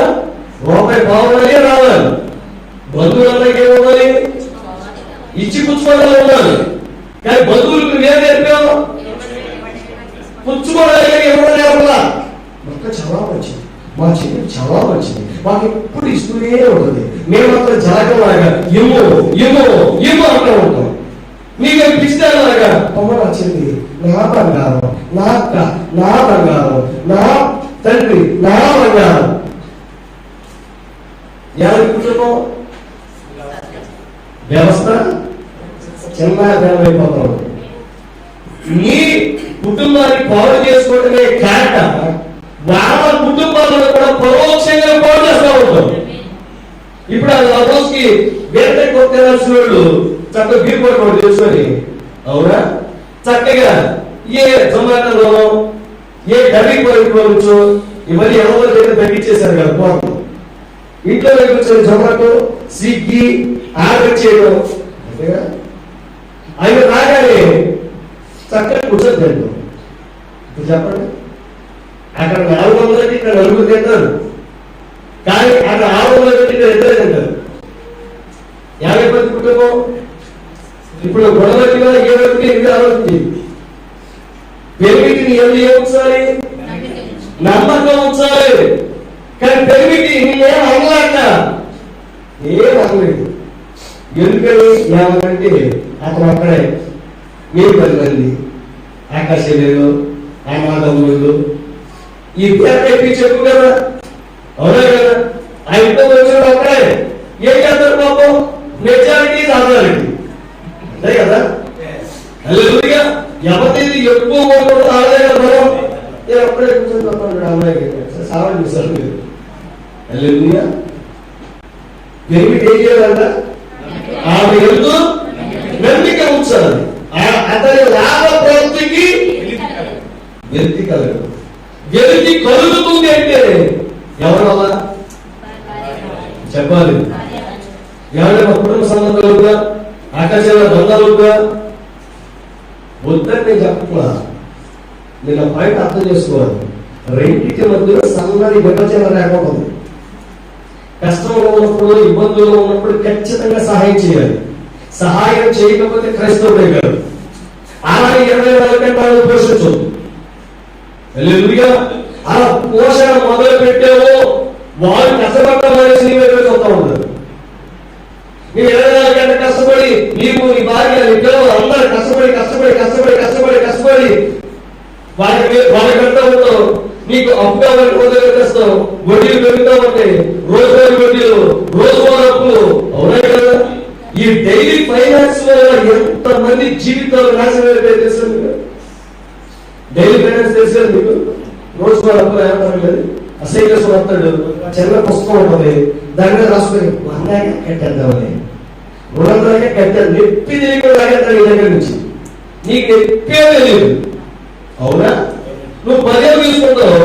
10,000 తీసుకుంటే అమ్మ 1000 తీసుకున్నా 9,000 ఇచ్చారు. అవునా? చివరి కట్టాల్సింది 10,000. అవునా కదా? రోజు మరి చాలా మందికి బాధలు, ఈ చీటీలు, మళ్ళీ అంతే కాకుండా డైలీ ఫైనాన్సులు, బజాజ్ కార్డులు, లేకపోతే క్రెడిట్ కార్డు అప్పులు పిచ్చి పిచ్చి పనులు చేయబాకండి. నీకు జేబులో డబ్బు ఉంటేనే ఖర్చు పెట్టు. నీకు జేబులో డబ్బు ఉంటేనే తీసుకెళ్ళి వస్తువు కొను. అంతేకాని ఇన్స్టాల్మెంట్ మీద ఇస్తున్నాడండి. ఏమన్నాడు? ఇంటికి వచ్చి మరి ఇన్స్టాల్మెంట్ మీద ఇస్తున్నాడండి. నాకు ఆ వస్తువు లేదు, నాకు ఈ వస్తువు లేదు. నువ్వెందుకు తాగినా నువ్వెందుకు తాగినా న్యాయం చేసుకో. నువ్వేం చేస్తున్నావు? ఇన్స్టాల్మెంట్ మీద తీసుకోవాల్సిన కర్మ బట్టే నీకు నీ భర్త తీసుకొచ్చి రూపాయి ఇస్తున్నప్పుడు ఆ రూపాయి నీ యొక్క నైపుణ్యం ఎక్కడ ఉందో తెలుసా? అర్థమవుతుందా? ఎంత మిగిలిస్తే అంత నైపుణ్యం ఉంది. ఎవరు అవి చెప్పట్లేదు? నేను మాట్లాడుతున్నాను. ఖర్చు పెట్టడం వల్ల మధ్య ఉంటుందా? సంపాదించడం వల్ల మధ్య ఉంటుందా? చెప్పాలి. కాసేపు సరదాగా ఏమనుకోబాకండి. నాకు ఫైనాన్షియల్ అసెట్స్ ఎందుకండి, ఆర్థిక పాఠాలు ఎందుకండి అని అనుకోబాకండి. మేము ఆర్థిక రాస్తావా అని అనుకోవద్దు.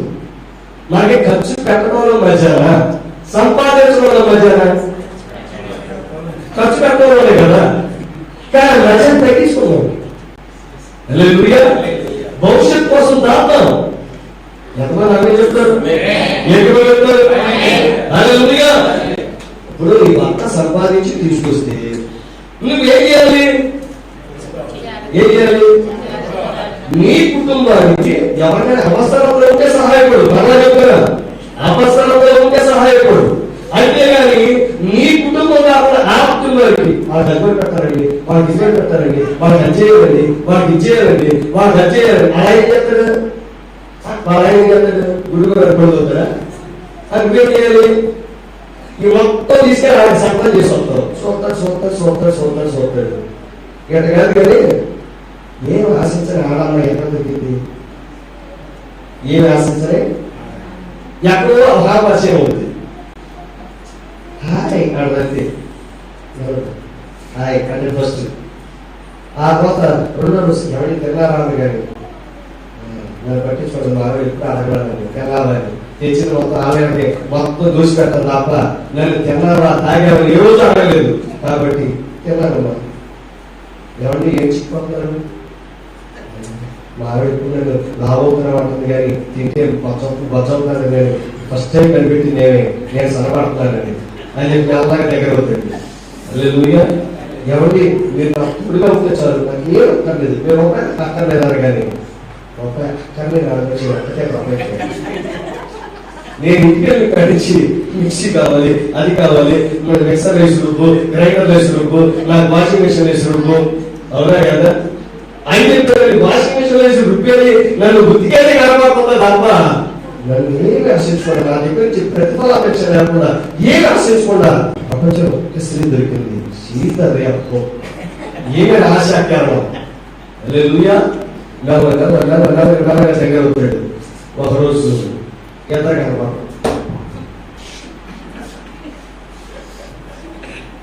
నీకేమో ఎప్పుడు డ్యూటీ నుంచి వస్తాడా, మా అక్కకి ఇది కావాలి, మా చెల్లికి అది కావాలి, మా తమ్ముడికి అది కావాలి, మా బామ్మకి అది కావాలి, ఇది కావాలి, నువ్వు విశ్లిష్ట రాసి పెడతావు.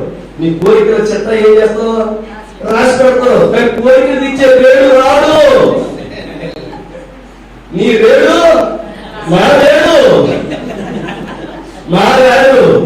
అర్థమవుతుందా? నీ రాసు నీ రేడు మారాడు, నీకు దొరకడు. నువ్వు కూర్చొని రాసుకుంటూ కూర్చో ఇంట్లో. అర్థమవుతుందా? ఇంటికి పురుషుడు రాగానే కావాల్సింది మనశ్శాంతి. కష్టపడి రాగానే అయ్యా ఈ రూపాయలు తీసుకెళ్లారు, మీకోసం నేను దాచాను, మన ఇద్దరికి ఏదైనా కష్టం వస్తే, మన పిల్లలకి ఏదైనా కష్టం వస్తే నీకు ఇబ్బంది లేకుండా, ఎవరి చేతికి చేతులు ఎవరి దగ్గరికి చేతులు చాచకుండా ఇదిగో ఈ రూపాయలు దాచారంటే పురుషుడు సంతోషపడతారా? లేకపోతే మా చెల్లికి పెట్టారండి, మా అక్కగారు పెట్టారండి, ఇదిగో మా అమ్మగారు పంపారండి అంటే సంతోషపడతారా? భర్త చెప్పాలి. ఇది ఆడవాళ్ళకు మహాకటకం ఉండవచ్చు. అర్థమవుతుందా? కానీ గుర్తు పెట్టుకోండి, నీకు ఒక ఇంటి నుండి మరొక ఇంటికి వెళ్ళాక ఆ ఇంటి బాధ్యతను దేవుడు నీకు ఇచ్చాడు. కానీ నీ తల్లిదండ్రులు చూడు కాదంటావా? కానీ నీ తల్లిదండ్రుల్ని ఏమండి మా అమ్మకి ఏసీ లేదండి, మా నాన్నకి కాలేదండి, ఇలా భయపడదు. ఎవరు ఈయనకే బైక్ లేక సైకిల్ దొరుకుతా ఉంటారు అంటే రాష్ట్ర అర్థం చేసుకోండి. మీకు బాగా అర్థమైతే నాకు తెలిసిన విషయం.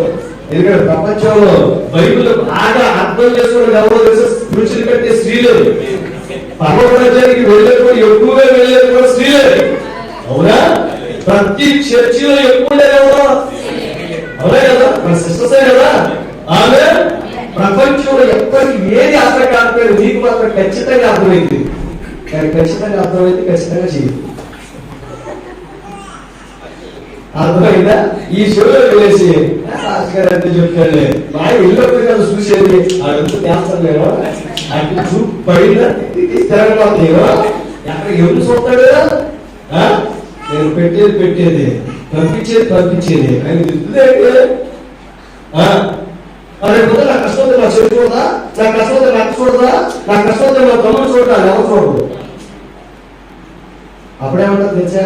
మీ ఆయన ఎక్కడ సంపాదించి ఏం చేశా, ఎలా మీ ఆయన సంపాదించి ఏం చేశాడు అంటే సంపాదించాడా అంటే ఏం చేశాడా నాయకుడు.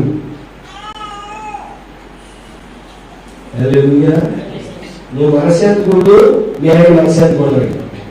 అప్పుడు కుటుంబంలో ఇద్దరు కలిసి మనశ్శాంతిగా కాపురం చేసుకోగలిగి కొంతకాలం ప్రయాణం చేస్తారు. అలా కాకుండా డ్యూటీకి వెళ్ళి ప్రాంతం తీసుకొని ఏమన్నా విశ్లిష్ట కోరిక చెత్త చెత్త ఏం చేస్తారు వీళ్ళు? మా తమ్ముడికి ఇది కావాలి, మా అబ్బాయికి ఇది కావాలి, పెళ్లి చేసి పంపించాను, నా కూతురికి ఇది కావాలి, పెళ్లి చేసి పంపించాను, ఇదిగో పాప నా చెల్లి అక్కడ ఇబ్బంది పడుతుంది, మా అక్క ఇబ్బంది పడుతుంది, మా అమ్మ ఇబ్బంది పడుతుంది, మా నాన్న ఇబ్బంది పడుతున్నాడు. ఈ ఇంతమంది కోరికలు ఎవరి కష్టంతో తీరాలి? ఒక్క మగాడి ఒక్క పురుషుడు. న్యాయం ఉండదు. న్యాయం ఉందా వద్దా చెప్పాలి. అదొకటి ఎవరు మా ఊళ్ళో నేను గురించి ఎవరుకుంటారు తెలుసా? ఎవరుకుంటారండి? ఇప్పుడు వాళ్ళు గోగులు బొమ్మలు తీసుకొచ్చి ఆయన ఇవ్వాలి. అవునా కదా? ఆయన పక్కన తీసుకొచ్చి ఆయన మెదలు చేయాలి, అంతే కదా? లేకపోతే బలి ఆకులన్నీ కట్టగట్టి మహారాగా చేసి వచ్చేం చేయాలి? ఏమండి మీరు నాకు ఏం చేశారు రోడ్లు రాదు ఒకటైనా ఎన్ని పడ్డారో. హల్లెలూయా. చివరికి ఇతరులకి పిచ్చెక్కిపోయి నేను పెళ్లి చేసుకున్నాను చూడు, ఏమైనా కాక రోడ్డు మీద అడుగు తినేదాన్ని చూసుకున్నాను కాదు. చూపులు పక్కదారి పడుతుంది, మనసు ఎక్కడ వెళ్ళిపోతుంది. నీ దగ్గర ఉన్న మనసు నీ దగ్గర ఉండదు. కొంతకాలం నువ్వు వదిలించుకోవాలని వస్తాడు, కొంతకాలం నువ్వు కనపడవు, ఆయన కనపడదు. ఇద్దరు కలిసి గంగలో ఒకడు కాదేదో ఒకడు కనిపెడతారు. పురుషునికి కావాల్సింది మనస్సే. ఇంటికి వచ్చినాకనే నీ విశ్లిష్ట ముందెట్టి బొర్ర తినేసి బొర్ర గోకేసి నేనే సాధించా, నేనే సంపాదించా, నేనే ఇచ్చేసా, నేనే గొడవ బీకా, ఏం చేయకూడదు. ఒకే గుర్తుపెట్టుకో, నీ భర్త ఎంత సంపాదించినా దాంతో తృప్తి చెందు. ఏం చేయాలి? తృప్తి చెందాలి. దాంట్లోనే దాన్నే తెలివిగా ఏం చేయాలి? నీకు ఇంకా తెలివితేటలు ఉంటే చదువు. చదువుంటే మ్యూచువల్ ఫండ్స్ చదువు, లేదా షేర్స్ గురించి చదువు. ఎక్కడ పెట్టుబడి పెడితే రూపాయి పెడితే 1000 రూపాయలు అక్కడ వస్తాను ఇష్టం నీకు వర్క్ మరి. అంతే కదా. ఏ చిట్టి పెడితే ఎక్కడ డబ్బులు వస్తాయి, ఏ విధంగా నీ రూపాయిని ఏ విధంగా ఇన్వెస్ట్ చేయాలి, పెట్టుబడి పెట్టాలి, రూపాయి ఏ విధంగా సంపదగా మారింది. చదువు ఇష్టం. ఈ రోజు గెలిచినాడు ఊరుడాడు పుస్తకాలు విపరీతంగా చదువు ఏం చేద్దాం వచ్చింది ఆయన దగ్గర రూపాయి వచ్చినట్టు అర్థమవుతుందా? అంతేగాని ఈ రూపాయిని అలాగే కోరి పెట్టాలి, ఎడగే కోరి పెట్టాలి, ఎడగే కోరి పెట్టాలి, అలాగే కోరి పెట్టాలి. ఇలాగే 2 ఇప్పుడు రేపు ఎవరు చూడదు, ఇంటి మొహం కూడా ఎవరు చూడదు. అప్పుడు ఏమండి మా పత్తాలు కానీ ఊరేళ్ళింది, మా అమ్మ వస్తానది కానీ ఒంట్లో బాగల. నేను క్రైస్తవుడు ఏంటంటే అది బట్టి నేను మొక్కల గంట ఇప్పింది అంటాడు. ఇక ఇద్దరు ప్రార్థన చేసుకోగలుగుతారు. భార్య భర్తలు సైడ్ ఉంటుందా? ఇంట్లో నమ్మకత్వం ఉంటుందా? నేను ఎంత కష్టపడి సంపాదించి తీసుకొచ్చిన ఏం ప్రయోజనం లేదని చెప్పి సంపాదించింది ఏం చేస్తారు తెలుసా? ఎక్కడ దాచేస్తాడు. ఇక నీ ఇష్టం మరి. ఇక ఆలోచించి ఎక్కడ దాస్తాడు? నన్ను ముసల్తానంలో చూసే వ్యక్తి ఎవరో, నన్ను వృద్ధాప్యంలో చూసేది ఎవరో, ఎవరికి పెట్టకుండా నన్ను మాత్రమే పోషించేది ఎవరో. రిజర్వ్ బ్యాంక్ ఎక్కడో లేదు. మన రిజర్వ్ బ్యాంక్ కాదుగా, నువ్వే బ్యాంకు. నువ్వు జరగలేదు, తృప్తి ఉండదు. ఇమ్ము వాళ్ళు ఇచ్చిన తర్వాత నేను ఇంట్లో ఉందా? వాళ్ళు చెప్పాయి పోయి మనం 10 చేయలేదంటే 10 అంటే నా కూతురు కానీ కనిపెట్టారండి పంపించిందండి. ఇప్పుడు ఎలా ఉంటాయి? దయచేసి అక్కడ పంపడంటే మీరేం అనుకోండి ప్లీజ్. సంసారం అన్నాక సంసారం, కుటుంబం అన్నాక కుటుంబం. ఎవరి కుటుంబం వారి, ఎవరి కష్టాలు వారి, ఎవరి ఇబ్బందులు వారి. అర్థమవుతుందా? అందులో కూడా న్యాయం ఉండాలి. వాస్తవం కాదు, న్యాయం ఉండాలి వద్దా? ఎవరి భర్తను వాళ్ళు సంపాదించి పెడతారు. ఆ భర్త సంపాదించిన తర్వాత వాళ్ళు తృప్తి చెందాలి. మీకు వచ్చింది తెలుసా? ఎవరు ఇచ్చిన దాంతో మనం కొనుక్కున్న తృప్తి ఉండదు, మజా ఉండదు. మన కష్టంతో మనం సంపాదించిన ఒక మాట చూడండి. ఇప్పుడు మనం మార్కెట్ 100 రకాల పళ్ళు తెచ్చుకుంటాం తృప్తుడు, కానీ మన ఇంట్లో మొక్కలు అంటే అది ఎంత చిన్న కాయ కాసిన ఎంత ఆనందం కలిగింది. అర్థమవుతుందా? మన కష్టపడి మనం సంపాదించుకొని దాంట్లో ఏదో కోరుకున్నాం అనుకోండి, దాంట్లో ఉండే మజానే లేదు. ఎంతో సంతోషంగా ఉంటుంది. గిఫ్ట్కి అలవాటు పడవద్దు, గిఫ్ట్కి అలవాటు పడదు. ఎవరో ఏదో ఇస్తారని, ఎవరో ఏదో చేస్తారని మమ్మ ఇస్తుంది, మా నాన్న ఇస్తాడు, లేదా మా అత్త ఇస్తుంది, మా మామ ఇస్తాడు. మన కష్టంతో మనం సంపాదించుకోండి. మన కుటుంబాన్ని కడదాం. నీ మనసులో ప్రశాంతంగా ఉంచుకో. అప్పుడు కొత్త మనసు కూడా ప్రశాంతంగా ఉంటుంది. హల్లెలూయా. వచ్చిన రూపాయితోనే అయ్యా మన ఆదాయం ఇంతే కదా, పోయి నేను కష్టపడతా ఎదురుగా సంపాదించుకున్నాను. అప్పుడు అది లేదు. నేను ఇంట్లో చేదో పని చేస్తాను, కుటీర పరిశ్రమ పెడతాను, లేదా నేనేదో చేస్తాను, చదివేది వేడితోడు ఏదో కష్టపడదాం, అది లేదు. ఇంకా చేస్తానంటే ఎక్కడ ఎక్కువ కష్టపడలేవా? మాట తినకపోతారండి. ప్రతి కుమారుడు ఏమనుకుంటాడు తెలుసా? మా IAS అయితే బాగుంది అనుకుంటాడంట. ఏమనుకుంటాడంట? ఎలాంటి వచ్చి బాగా కలిగొచ్చారు వినండి, ఓటుతో వినండి, టైం అయిపోయింది కాలేదు. ప్రతి కుమారుడు ఏమనుకుంటాడు? మా IAS అయ్యి విపక్షంగా సంపాదిస్తే నేను జీవితాలు కాలు మీద కాలుసుకొని మార్చిన కాలు బతుకుదాం అనుకుంటాడంట ప్రతి కుమారుడు. ఈ మాత్రం కలిసి కూడా అవ్వాలి. ఈ కనీసం వెలుగొట్టేవాడు అవ్వలేదు కానీ ఏమనుకుంటారంట, తండ్రి ఎంత సంపాదించినా ఇంతే సంపాదించింది మా బాబు, ఈ ఒక డిగ్రీ ఇది తెలియదు, ఆ కష్టమేంటో అంతే కదా.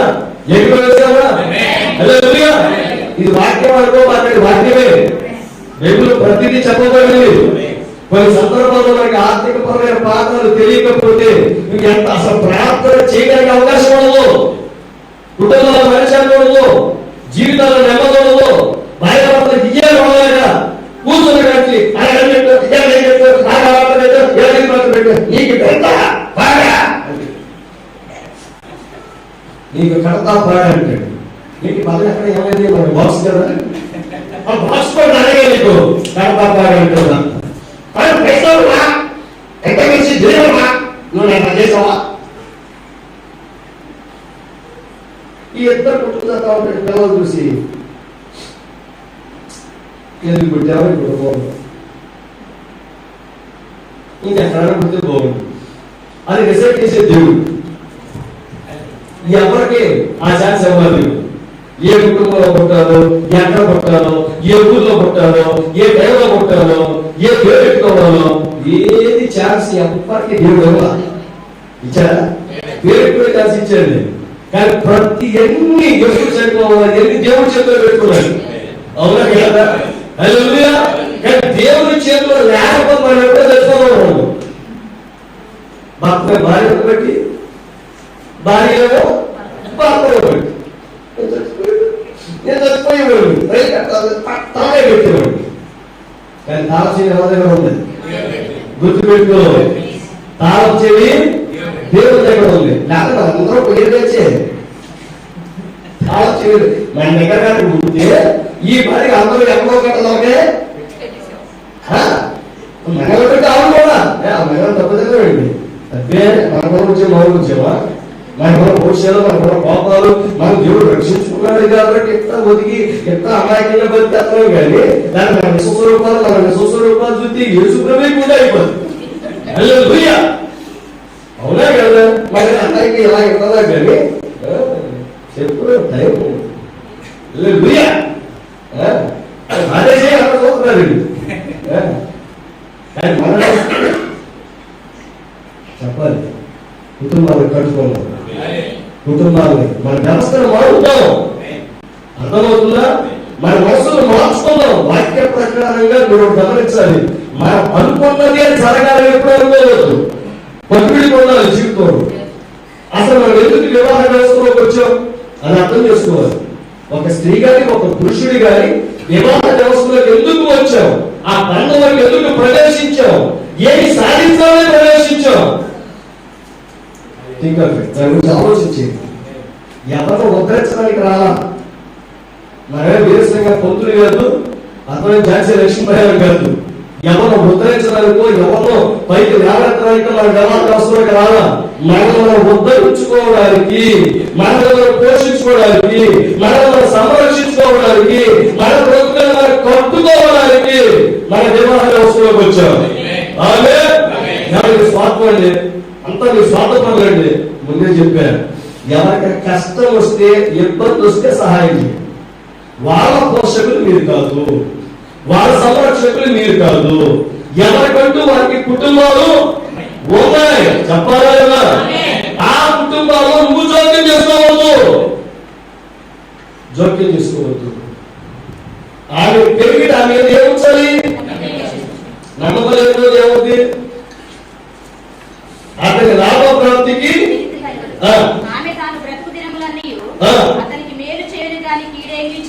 అదేంటండి? ఆయన తాను బ్రతుకు దినములన్నీ అతనికి చెప్పలేదు.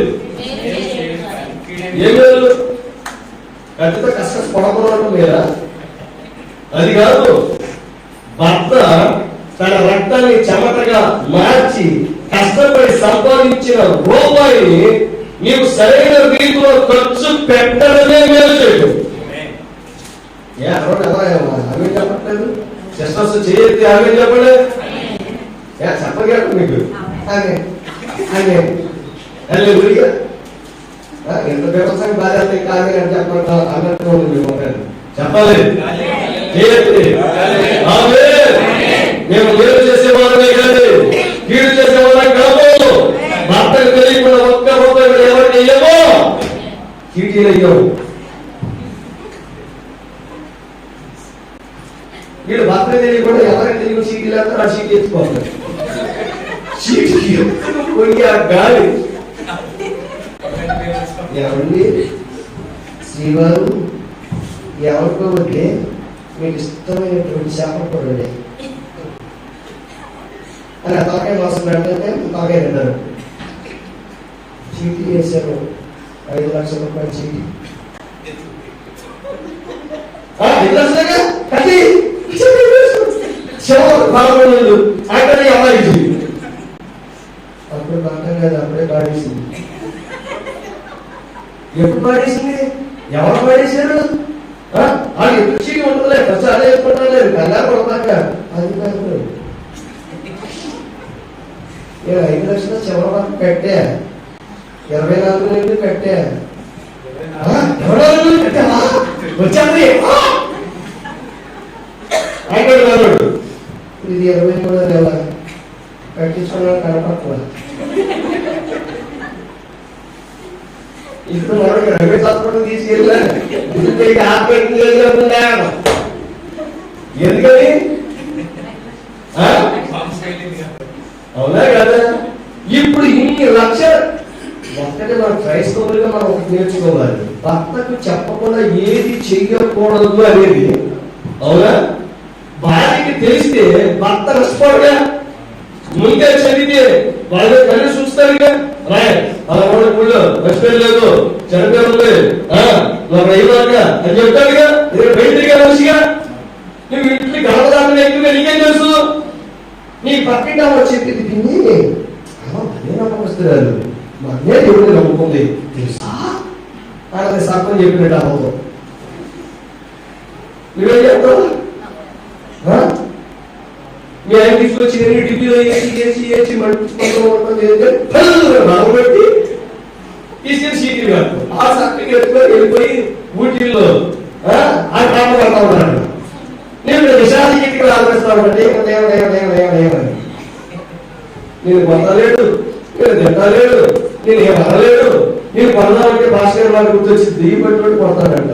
నాకు దెయ్యం పట్టలేదు, నాకు దెయ్యం పట్టలేదు, నాకు దెయ్యం పట్టకూడదు, నాకు దెయ్యం పట్టకూడదు. ఇంట్లో 5 లక్షలు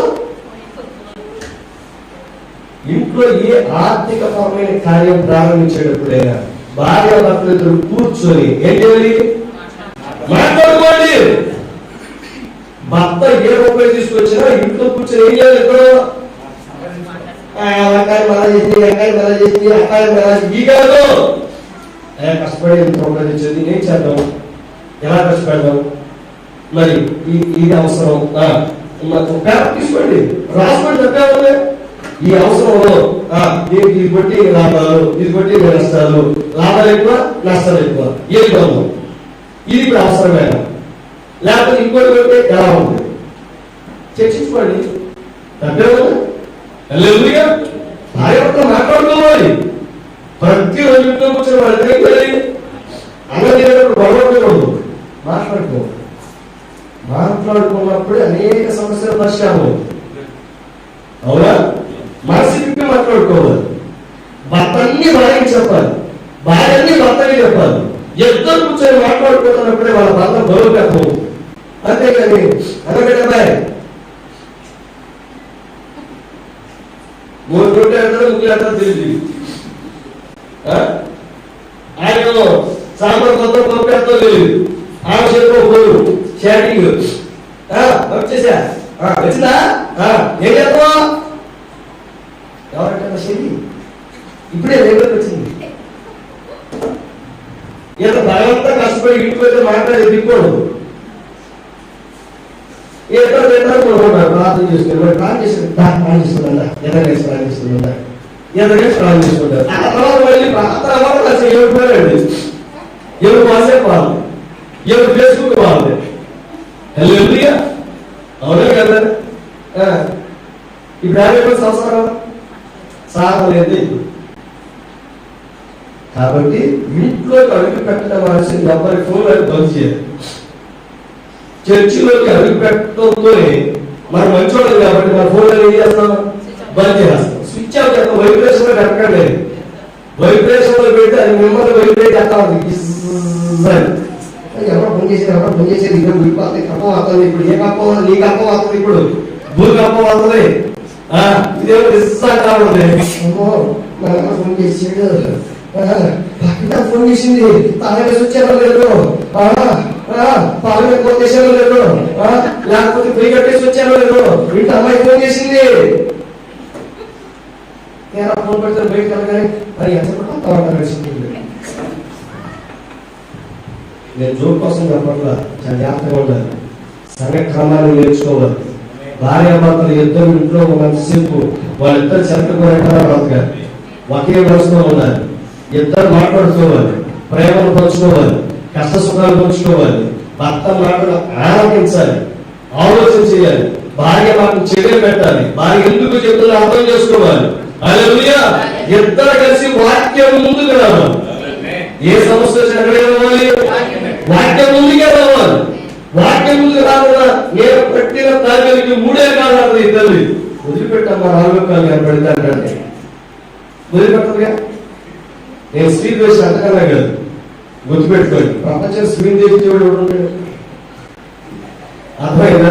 నాకు ఒక తల్లి ఉంది, నాకు ఒక భార్య ఉంది, నాకు ఒక శిల్లు ఉంది. అర్థమవుతుందా? ఇన్ని మాటలు పోషించగలిగిన ఒక స్త్రీ ఎవరు ద్వేషించరు. కానీ గుర్తుపెట్టుకోండి, కుటుంబాన్ని కట్టుకోవడం నేర్చుకోవాలి. ఆమె తాను బ్రతుకు అతనికి మేలు చేయదు కానీ ఇడేమీ చేయదు. మనం కూడా మన ఏసీ రిపీట్ చేస్తున్నామా? బ్రతుకు మనం కూడా దేవుడికి భార్య కదా. మనం బ్రతికే దేవుడికి మేలు చేసుకున్నామా, కీడు చేసుకున్నామా? ఆలోచించామా?